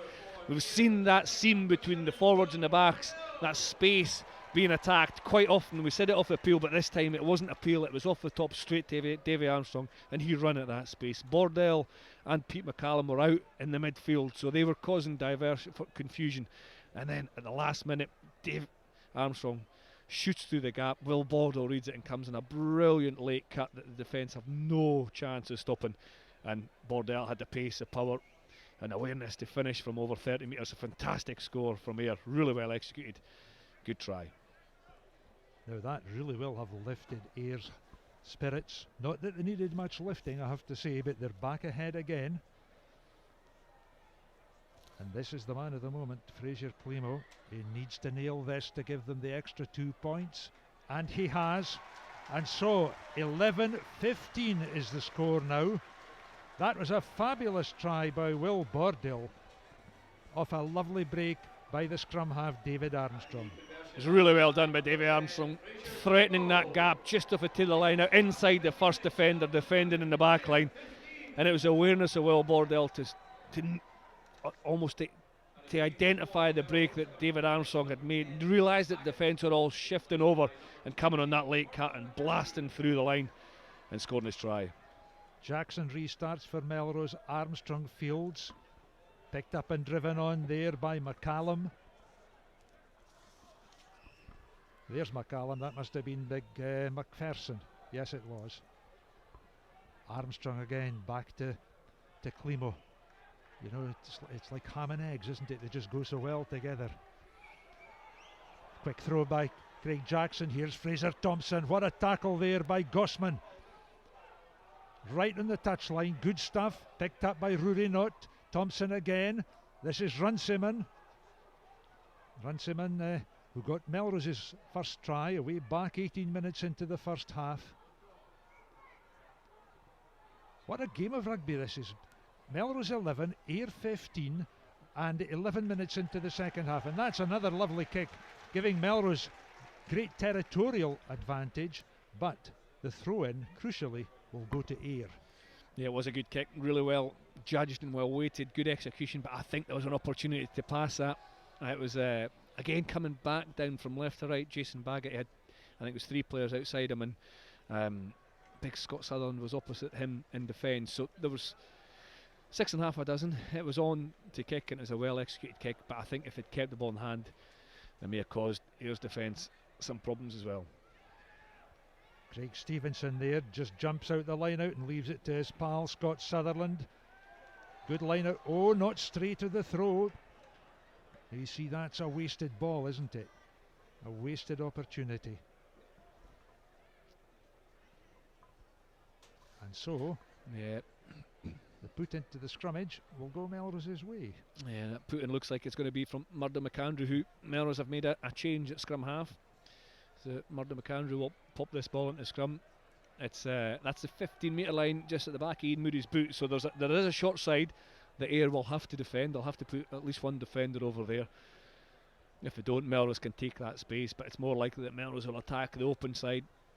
Up to the left, they've got Craig Jackson starting in behind the scrum. You've got Bruce Colvin now at standoff.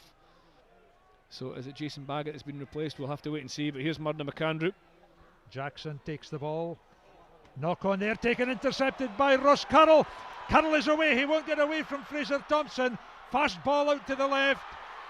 The kick on there. That was Gossman with a kick. Well defended by Melrose, but an opportunity again for Ayr. And suddenly Melrose find themselves in defence. Rory Knott with a pass. The hit up there by Russell Anderson. Penalty to Melrose. Ayr not rolling away. Oh dear, they say. Oh la la. Is that what they say in Ayr? I don't know. I don't know, no, but it might be something stronger. Now it that I could come be. to think of it. Could be. Here's the interception, Ross Carroll. He does watch this for a pass as well. He knows Fraser Thompson's got the angle, but that's a really well weighted pass out to Gosman. And then is it Irvin Hess or Moody back, Fraser Thompson back covering as well. And that came, there was actually a really nice scrum play that Melrose played, but they just chose the wrong option, or the short ball was the right option, but the player running the short line, I think it was maybe Godsmart run straight at the player as opposed to at the space. And all the experience in the world that Ross Carroll holds, he can see that coming, and he managed to intercept and break 50 metres downfield. But Melrose win the penalty, and they deserve a penalty for getting back in numbers so quickly to secure the possession from Gosman's kick through.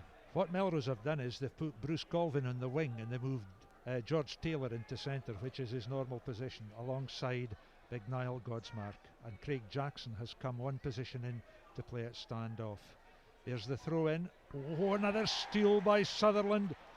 He had one crucial one at the end of last week's game against Melrose. There's another one important just in the halfway line. Armstrong feeds it out. Now, is that David Armstrong, or is that another scrum half that they've... No, it is Armstrong. I thought for a minute they might have... There he is. Ball in hand. There's the wee pass out to Fraser Climo. There's Big Pete McCallum. I say Big Pete McCallum because he plays as a big man. Everything he does is... there's Climo with a break. Not quite with the pace of old, but nevertheless the eye for the gap. McPherson takes it up. That's the Melrose 10 metres, dotted 10 metres line that we can see there. Ooh, that was a quick engagement. Ian Moody has really been lifted for this game today. I think Moody's had a very good game.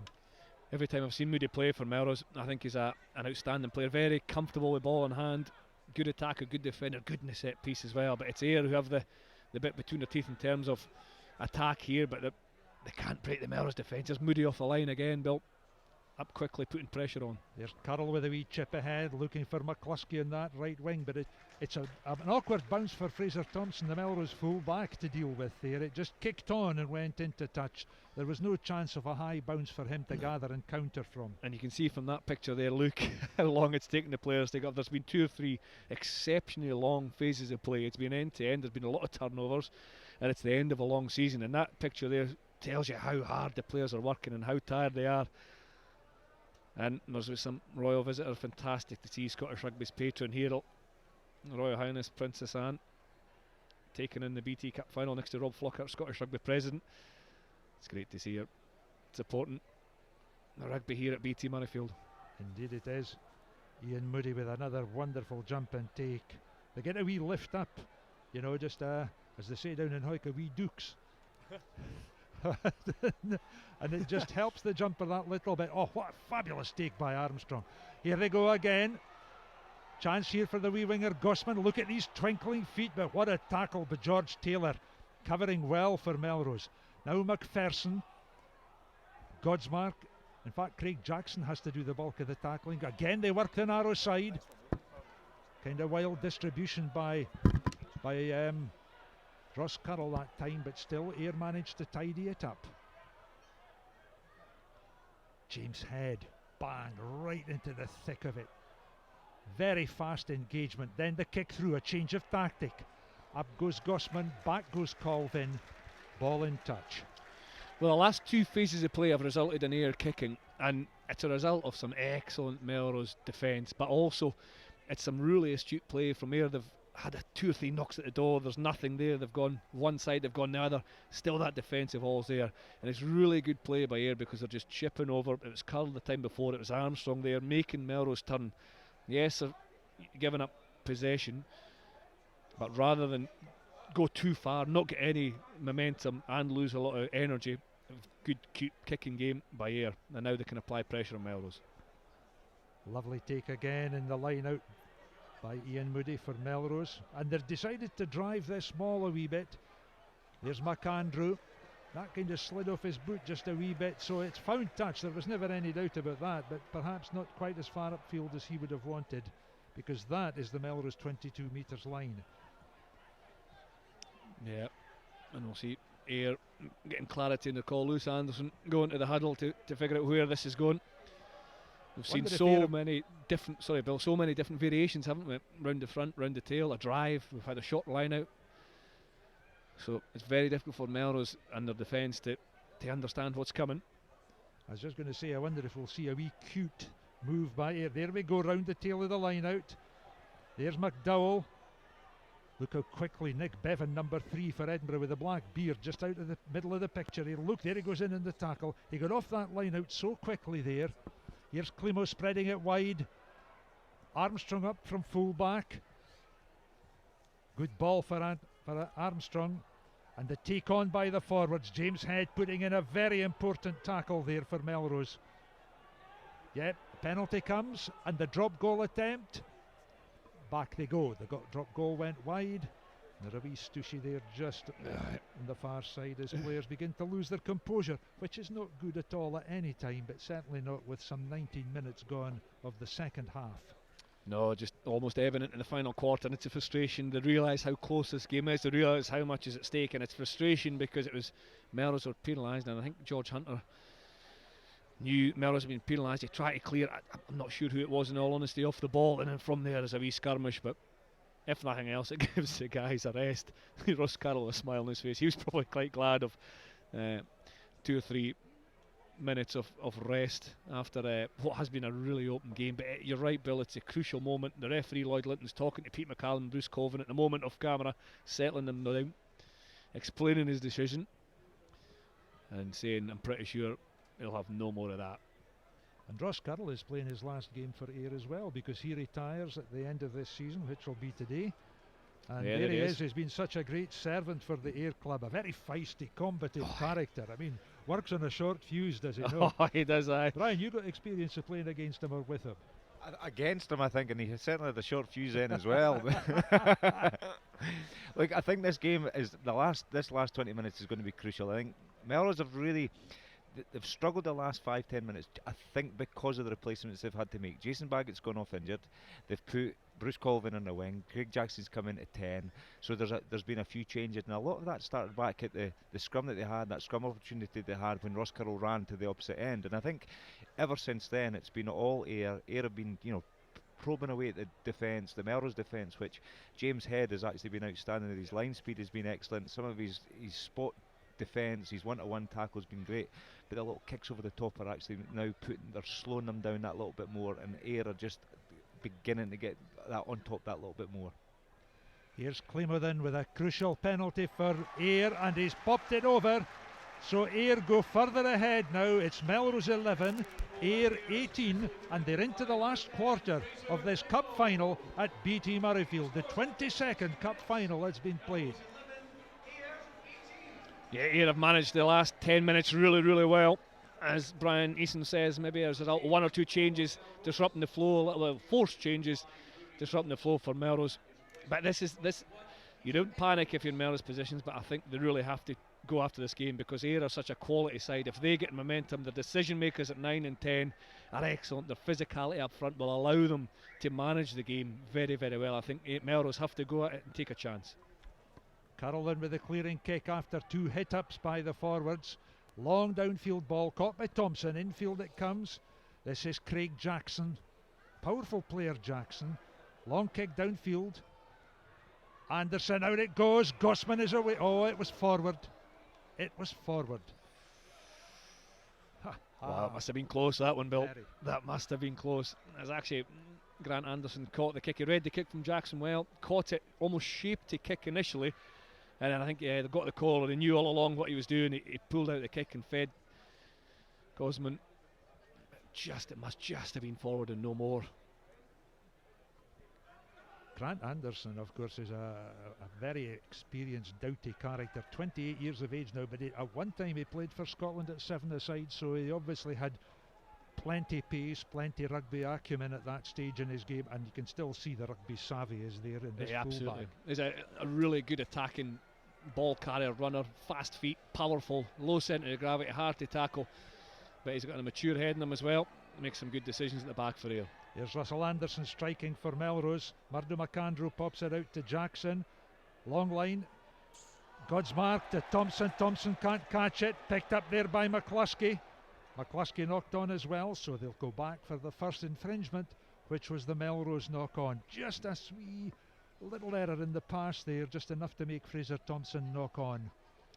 Yeah, it was just Godsmark's pass just wasn't quite high enough for Fraser Thompson. Thompson got his hands to it, but knocked it on. But that's a skill execution error, but I actually think it was the right way to play. The space was there to attack. It was a nice, good call, a good decision. Great ball there from Jackson. Colvin did well to shift the target, and if that pass had been better, Thompson and Anderson are charging down that left hand side. The last defender you saw there was Grant Anderson, the Ayr fullback, so that meant there was space in behind if you then wanted to kick from the outside channels and apply pressure. I think that's Melrose's best opportunity to get into the game, or the best way to get into the game, by playing out to the wide outsides and attacking the spaces there. And Lloyd Linton wants that scrummage taken again. Hard work for the forwards out there. It's a lovely day. There's just a gentlest of breezes, possibly in Melrose's favour at the moment. A sort of northerly breeze, which the forecasters tell us is going to bring us more than a gentle breeze on Monday, I believe. A little bit of sleet North and winds. possibly some snow further north, but nevertheless, it's a lovely day here at Murrayfield, and great for rugby. How good does the pitch look as well? There's a wind there. You Yeah. can just see the flags fluttering. It's actually picked up, I think, as the afternoon's gone on. The Royal Standard of Princess Royal, of course, to the right there. Yeah, the pitch looks incredible as well. Third game so far on this field, and one more to come afterwards. There's a lot of rugby left in this one. Armstrong, here comes McCluskey. McCluskey strong. Jackson doesn't let him get away. Out it comes again. Climo, the old heed as they say. Has he kicked it too far? Yes, he's just popped it straight out. Oh, and he's annoyed. Thompson scampered across the cover, but Climo was just so annoyed with himself there. Bangs his hands together in frustration, I think, more than anything else. This lad used to play for Taranaki, of course, and the Scarlets down in Wales for a while. Very good rugby player. Yeah, it's kind of alluded to earlier on. Him and I think David Armstrong's a really clever little scrum half at 9. He's got a good kicking game. He can run, he can pass, and Clermont's the same. They've got an all-round game between them. So if they get parity or dominance up front, these guys can manage the game. They've a lot of experience. They know it's a close game. They know what they're doing there. It was an execution error there again from Climo, but the decision was the right one. I think what he'd done earlier on, just turning that quick defence of Melrose coming up, making them make the mistakes, but his kick was just too long, straight into touch. And Melrose, interestingly, get another opportunity to attack here and see if they go wide this time. Melrose have won the Cup on a couple of previous occasions, back in 1997 and again in 2008.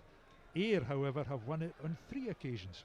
More recently at that, 2010, 2011 and 2013. So you get the feeling that this Ayr team has a lot of cup final experience behind them, possibly a bit more than the Melrose boys.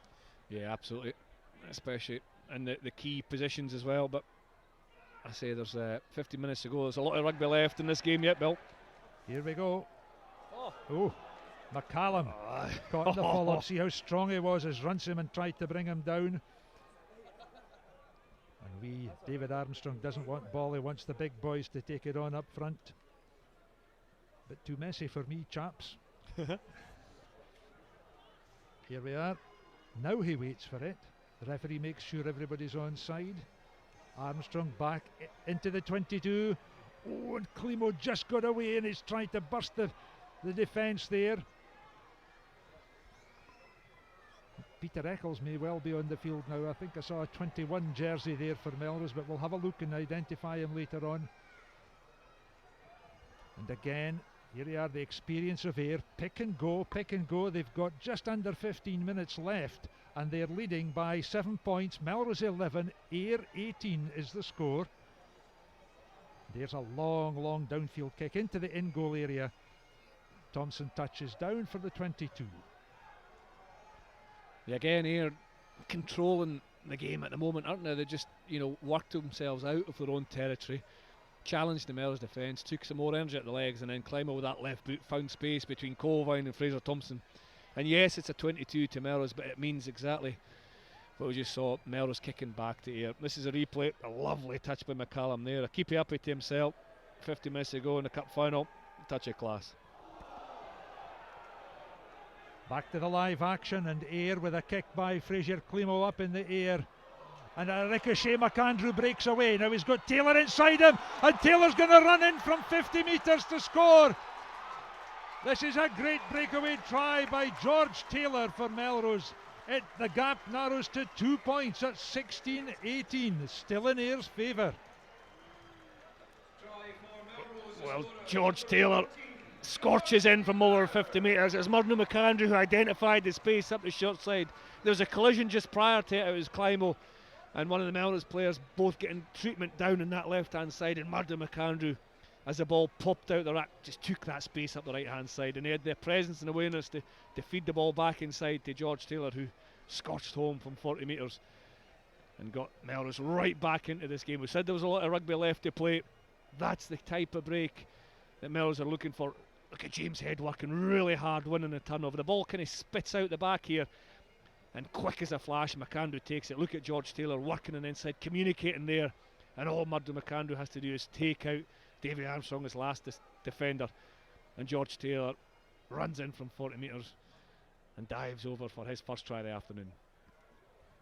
This is the equalising kick, if successful, and it is. It's all square, 18-18. So how this game has swung back and forth. Neither side has really had a convincing large lead. It's always been one score or trying a conversion, but the other team has come back, and there are Melrose on level terms again at 18-18. I just wonder, Brian, what's your assessment of the ebb and flow of the game so far? Well, I think that there's we talked about the coaches at half-time. Rob Christie would have been disappointed just after half-time with Melrose making mistakes, and I think Callum Forrester will probably be a little bit disappointed just at the Ayr not keeping the ball for long enough. Some loose kicks, and that try came from a loose kick. Just no need for them to do that. I think they just need to keep the ball for a little bit longer, and they put that Melrose team under a little bit more pressure. Here's Grant Anderson chipping up that far side. Thompson has it. He'll want to counter from here, and he's got the pace to do it. Some thunderous hits going in there now. The Melrose pack energised by that score. And suddenly Ayr being bounced back a bit as the Borderers try to get on the front foot and take the initiative. Nick Bevan at the bottom of that. McAndrew. Out it goes to Thompson again. Oh, and the charge down. There's a chance here. Jackson is there. Climo has him. See, just incident after incident in this game. And again, Ayr penalised for going off their feet. Just untidy work at the breakdown, and they may rue that because that's a very good attacking position. It is that. It's difficult to stop yourself there, but Fraser Thompson charged down. Craig Jackson reacted quickest and got back onto the ball. And I think everybody, apart from Craig Jackson, was in front of the ball, so it's a good job he was there for Melrose's point of view. And as you're firing forward, here's the charge down here. look at that, Claymore was in front of the ball actually, so he couldn't play it, and then Jackson was able to get there. And it's really hard if you're here now, because you desperately want the ball, you're coming in, you're joining the ruck, you're trying to blast through, and if you put your hands on the ground beyond the ball at all, you're deemed to be off your feet. And I think that must have been what happened. But as you see, the West Stand here at BT Murrayfield, still pretty full, the centre section. A good turnout, over 5,000 people over the course of the day. Minimum was what was expected. And you can see that's just in front of us here. Well, the West Stand's pretty full, and they're enjoying this game. I'm not sure any of them could predict what's going to happen in the final 10 minutes. 18 points apiece going into the last 10, with a lot of fatigue, tired players out there. Melrose were runners-up to Heriots last year. They'll want to go one better, of course. Now, here's the throw-in. Lovely take there by Irvin Hess. Cammy Mackay was the hooker, the replacement hooker who threw in there for Melrose. Russell Anderson has left the field. And then Melrose with that Jackson high, Gary Owen testing out Grant Anderson. Back infield it comes to Danny McCluskey. McCluskey goes for touch. Here's Craig Jackson chasing hard, but the ball just beats everybody. It was came off the boot a little bit, off of the left hand side of the left boot of McCluskey, and the ball was spinning furiously in the air, and I just wondered which way was it going to bounce. Was it going to bounce in the Air's favour, or was it going to bounce towards Melrose? In the end it just kind of trickled into touch. A bit of an anticlimax really, but I think it's significant that kick could have gone either way, and it was right in the halfway. That kind of, I suppose, signifies what this game's all about. There's absolutely nothing in it. There's Moody in the line out. Melrose again. Jackson persisting with the downfield kick. Anderson underneath it, out to McCluskey on that right wing. Remember, McCluskey opened the scoring in this game. Owen Fraser-Thompson, the ball right between his feet. Oh, and he did very well, almost to get away. Just caught there by the heels, the bootstraps, so to speak. What a pick up on the far side by Godsmark. Great running there up the far touchline.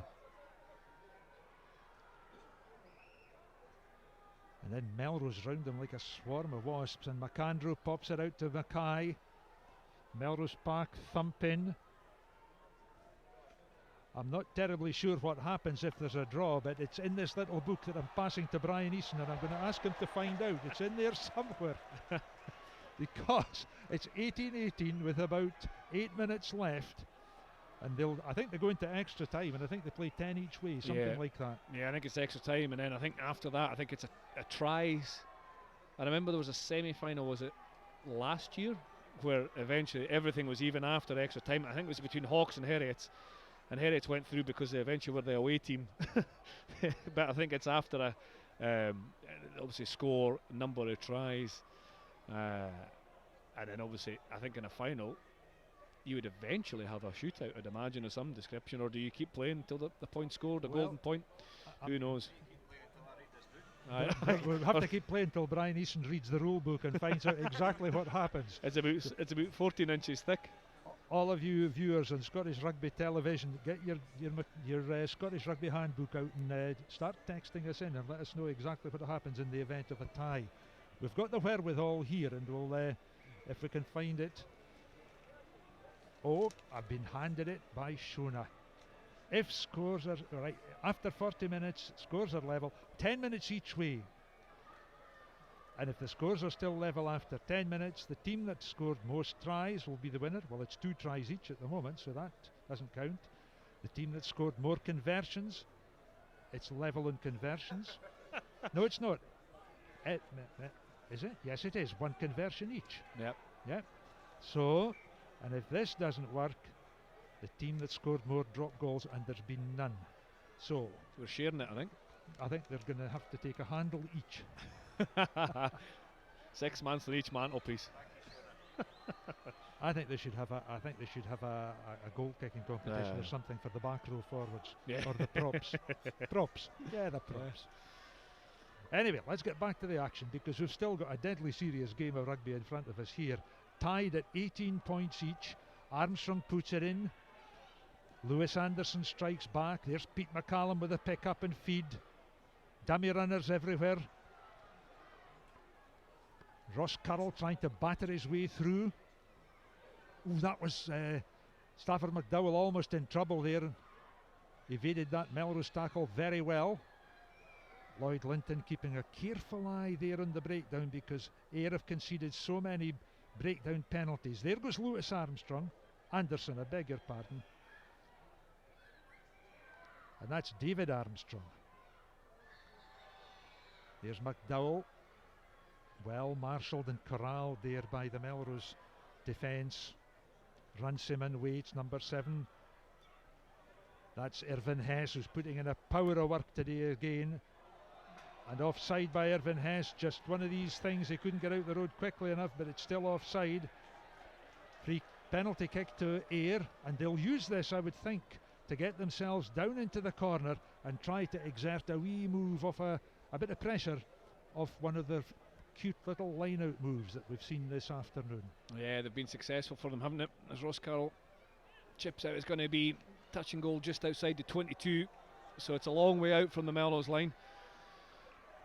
That sometimes suits teams because the Will Bordle try came from roughly this area rather than, you know, can he go for the drive? It's too far out to drive, and maybe go to that peel round the front or that off the edge. There's Irvin Hess there, just blocking. Dave Armstrong knows exactly what he's doing there. Clever, intelligent, experienced play from the scrum half. He wins his penalty, and this is the line out just outside the 22.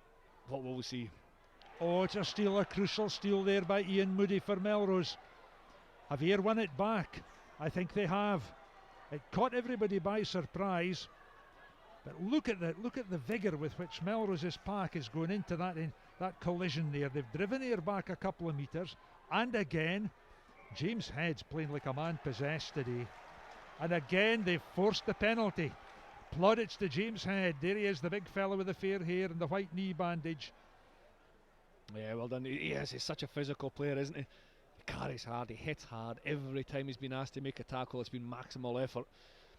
Irvin Hess did really well to win the initial line out, and then Ayr managed to win it back, but Eccles, who's came onto the field, flew into them all to stop it, brought the physicality. Head followed up with more physicality, and Melrose win the penalty. Now it's their turn to launch an attack 10 metres into the Ayr line. This is a penalty. There's Head driving initially, working hard, not content just to make the tackle. He gets a second effort onto the ball, and because the Ayr players are losing their feet and they clear out, they're penalised, and Melrose can attack. There's Cammy Mackay with a throw in, and Ayr have pinched another vital line out ball.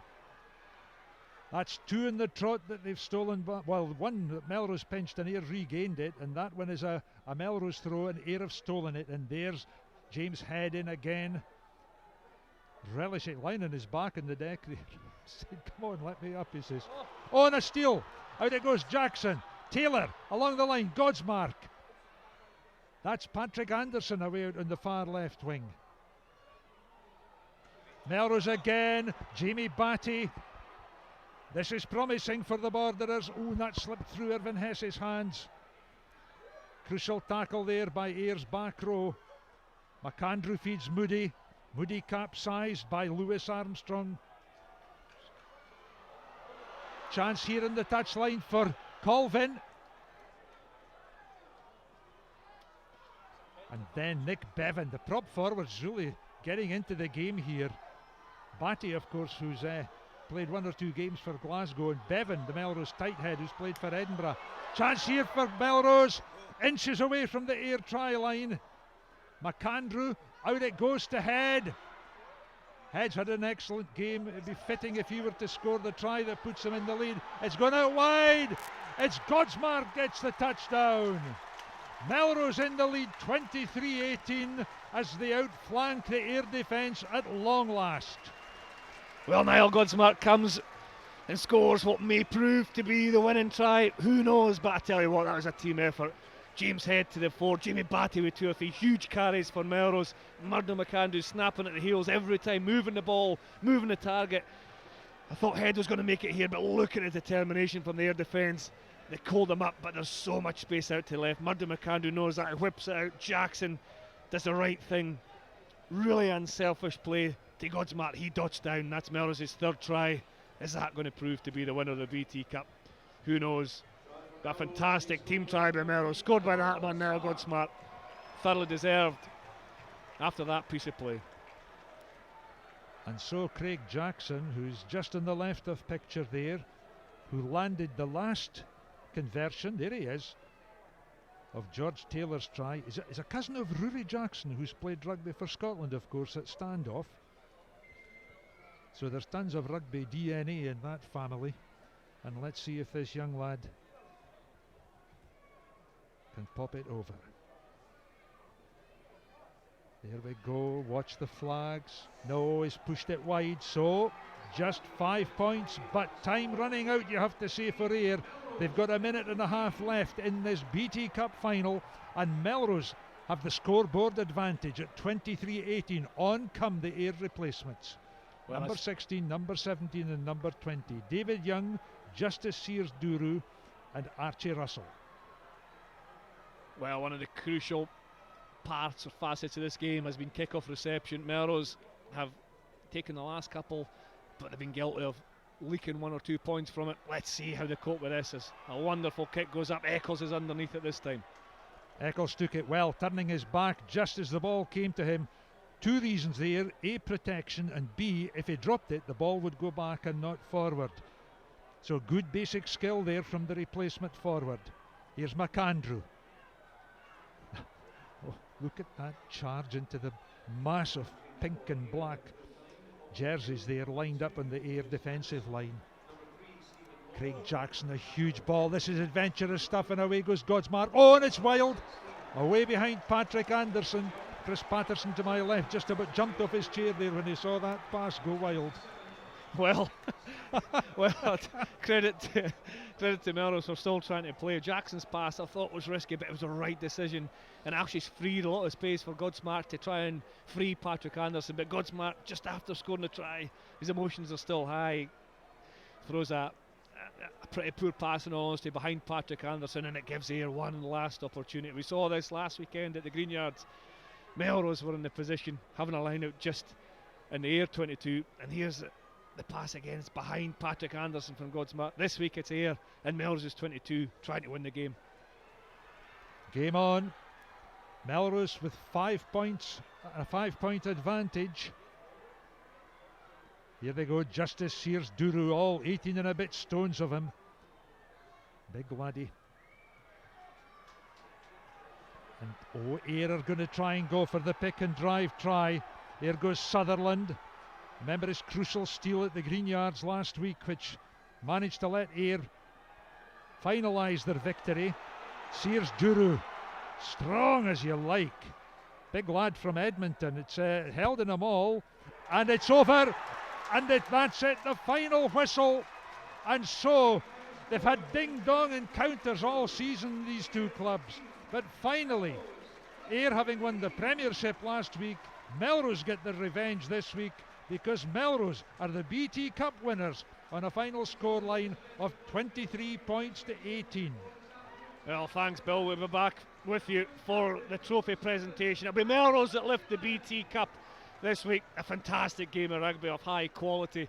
It was the ball back and forward. It was ebbing and flowing the game. We can get a message from Rob Christie right away. I think we can crush to the touchline, and we can hear from the winning captain, the winning coach. The BT Cup final winners, Melrose, is with Graham Law. Joined now by victorious Melrose head coach Robert Christie. Robert, after the league upset last week, to win today and kind of put to bed the Melrose jinx at cup final time. No, exactly right. No, it's been a long week. It's been a hard week, but I tell you what, the players deserve so much credit bouncing back. You know, there's a few of the boys out there that probably, if I'm being honest, shouldn't have been on the pitch, but they were desperate to be there, and they did the work that needed to get onto the pitch. And they were absolutely outstanding. And it's, you know, I'm just so glad they've got someone out their season, if I'm being honest, because they've been unbelievable. We're getting better and better, which is brilliant. To score the 2 tries, you were 18-11 down with just over 50 minutes to go. What a finish! Yeah, no, that's it. But these games are always a massive finish, aren't they? You know, Melrose here. It's great that, in my opinion, the 2 best club teams have played it out at BT Murrayfield. So, Nah, it's been a great finish, and thankfully we got over the line. If I'm being honest, just relieved more than anything else. Well done, enjoy your night. Cheers, thanks very much.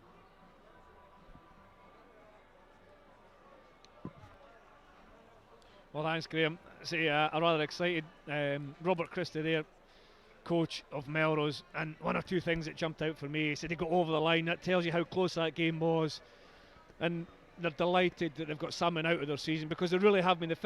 Melrose finished top of the BT Premiership, lost out obviously in the final last week to Ayr, and it would be hard for them to lose out again this week. But credit to Ayr, they came up, put a brilliant fight in it. Melrose just scraped it. I thought Ayr had it, Brian, and that kind of middle third of the game, but Melrose fought back really well. And the match-winning score came from Niall Godsmart after sustained pressure.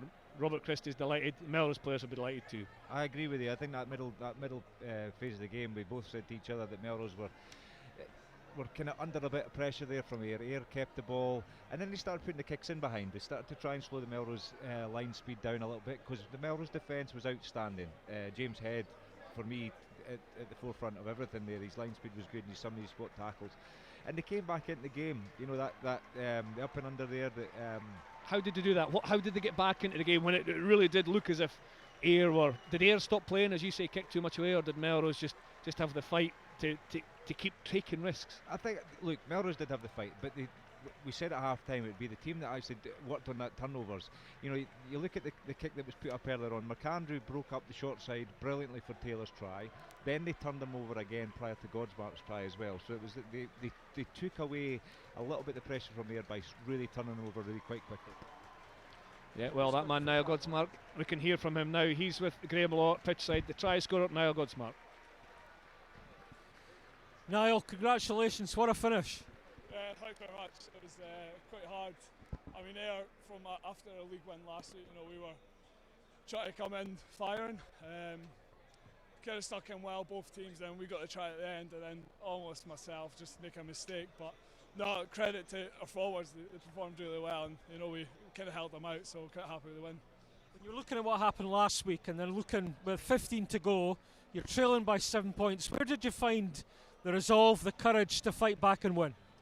It kind of just bounced back and forward, so like Ayr will get the ball, we'll get the ball, so it's kind of like, right, we'll go with basics, keep the ball, and they'll both make mistakes. They made penalties, then obviously we capitalised on it, and we'll get a try there, so it was going either way, and luckily it just kind of bounced for us. So Robert Christie, your head coach, made the point. He was just delighted that you got something for all the hard work at the end of a long season. Yeah, we were aiming for the league, but I mean, like, getting in both finals was a massive positive, and obviously just missing out last week was quite devastating. But we had another chance, and everyone will be chuffed. Kind of have some silverware, another trophy to come back tomorrow. So we're all pleased.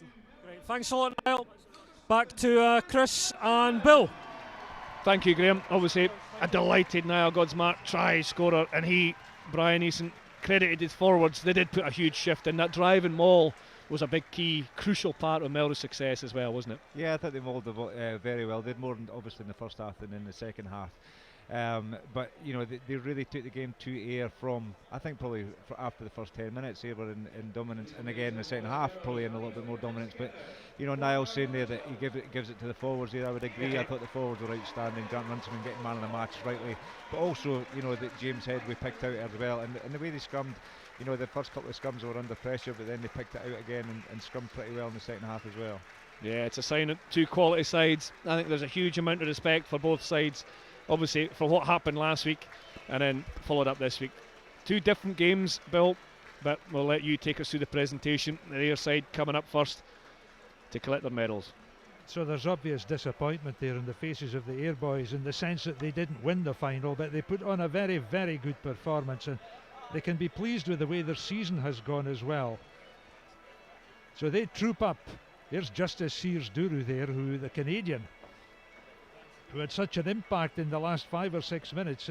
26 Canadian caps he's won, and he certainly took a lot of stopping when he came on. And the Melrose boys, who have triumphed here at Murrayfield today, and I dare say they will feel that they've worked very hard for what they've achieved this particular afternoon.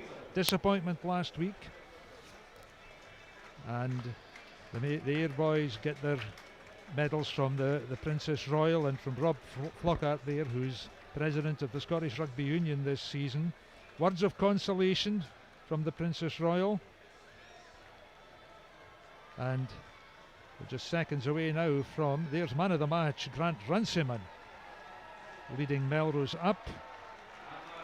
Bruce Colvin is their captain, but young Runciman had an outstanding game today in defence. I thought actually that James Head wouldn't be far away as well, Chris. Yeah, James Head, Ian Moody again, we picked out, Yeah. obviously, but Grant Runciman, leader, he's happy, isn't he? Can't contain his smile. I tell you, these guys would have been hurting last week, be beaten at home, and hadn't really played their game last weekend. Well, they played their game here, really physical in around the breakdown, scoring 3 tries to Ayers 2, and they can celebrate with their club and all the members of the town and the community that have come out to support them. So Grant Runciman leads the Melrose team up towards the podium. Rory Nutt in behind him, and all the big names who have taken their place on this Murrayfield turf. And a hugely proud moment for them, because it's been a long, hard season, starting away back, beginning of September, and through the Premiership, through all the Cup, and then they pick up with the Cup, of course, round about round 3, where Melrose beat Curry, and then into the quarter-finals where they beat Heriots, the semi-final where they put away Stirling County, and finally today where they've won the Cup by beating Ayr 23-18. So you can see the big smiles there on the faces. Neil Irvin Heskris just gone out the shot. And Patrick Anderson ahead of him, who, for a young player, is just a fresh-faced youngster next to Murdo McAndrew, who came on, made that break. Good balance to the scrum halves they've got at Melrose. Colvin staying on, he moved to the wing. Murdo McAndrew, there's James Head there, a big smile on his face. Eccles, who made an impact off the bench. And it's almost time for Runciman to get his hands on the trophy. I think it'll be Colvin actually who's the captain. Bruce Colvin will be last up, and he will come through and get his medal. Just taking a wee minute or so and we'll get you a picture of the presentation of the cup. So a happy time for the Melrose boys here at Murrayfield, and you can see there's an element of relief in that, of course, because they were up against it, but they came back twice from being behind, and then when they finally got level at 18 all, it was Godsmark's try which pinched it, or not pinched, but rather gave them the victory at 23-18. Pinched is the wrong word. It was well earned. There was no pinching about it. It was a very good try. It was the 77th minute, Bill, wasn't it? So often these finals are won and lost in the final seconds. So just off to the left of picture there, you can see Bruce Colvin having a chat. Well, he was having a chat with Her Royal Highness the Princess Royal. There they are, just Bruce Colvin, number 9, and she's a great rugby fan, of course, and knows the ins and outs, and she'll be discussing what went right and what went wrong. So that's the BT Cup presented to the Melrose captain, Bruce Colvin. It is Melrose's 3rd cup victory in their history, and a joyous day for the men from the Green Yards. They are the cup winners of the 2016-2017 season. Well, as you see the pictures there, Jamie Batty get his hands on the trophy as well. A great effort from the Melrose pack, obviously from the driving Leonards, and then the tries came from Runciman, Taylor, and then Godsmark in the second half. What a season. It's only fair, I think, that between the two great teams, Brian Easton, Ayr and Melrose, it's the players who are part of this, the coaches who will be part of it won't agree with me, but I think for two quality teams, it's good to see one win in the Premiership, one win in the Cup, because they are, there isn't a lot in it, is there? There's not a lot in it. These two sides, you look at the results of the sides. 23-18 today, 12-8 last week, 11-7 in one of the league games. They're very close. They're close together, but they are the two best sides. Of the two sides that have been consistent all the way through the season. As you say, neither coach will agree with you. They want to win the league and the cup, but they've got one each, and I think for everybody else, it's probably a fair reflection of the season. Yeah, absolutely. What we can do now, just before we sign off, we're going to have a look at the last two tries. So we're going to look through a little bit of footage and see the tries ultimately that decided the game. The Ayr hit back Melrose scored first in the second half with Jason Baggett with a penalty, and then Will Bordell scored Ayre's second try, and it was wonderfully worked off the tail of the line out. And then this came back. This was Murdo McAndrew break up the right hand side, feeding the ball back into George Taylor, and he was going to make it a good play, wasn't it, between the two youngsters? The first time they had the ball in the second half, I think it was. It came from Fraser Climo. It was a looser kick, but there's James Head. We've talked about James Head today. His carrying today was outstanding, and then that play, and then for Godsmark to score on the other side. That was 2 scores in a very quick space of time, and it put Ayr under pressure. And there they are, happy bunch of boys. Yeah, it was within 10 minutes. Taylor scored in the 67th minute. Godsmark in the 77th, only 3 minutes from time. That was the winning try. Melrose scored 3 tries to Ayre's 2. It was nip and tuck all the way. Melrose come out. They win the BT Cup, 23 points to 18. There's his pictures of celebrations. From us at Scottish Rugby TV, a huge thank you to Bill Johnson of commentary. Thank you also to Brian Eason for special comments and your wisdom all afternoon. It's Chris Patterson saying thank you to everyone who watched, everyone who enjoyed the coverage. A fantastic day at BT Murrayfield. Melrose come out on top winning the BT Cup. Thanks all for watching, and we'll see you again next year.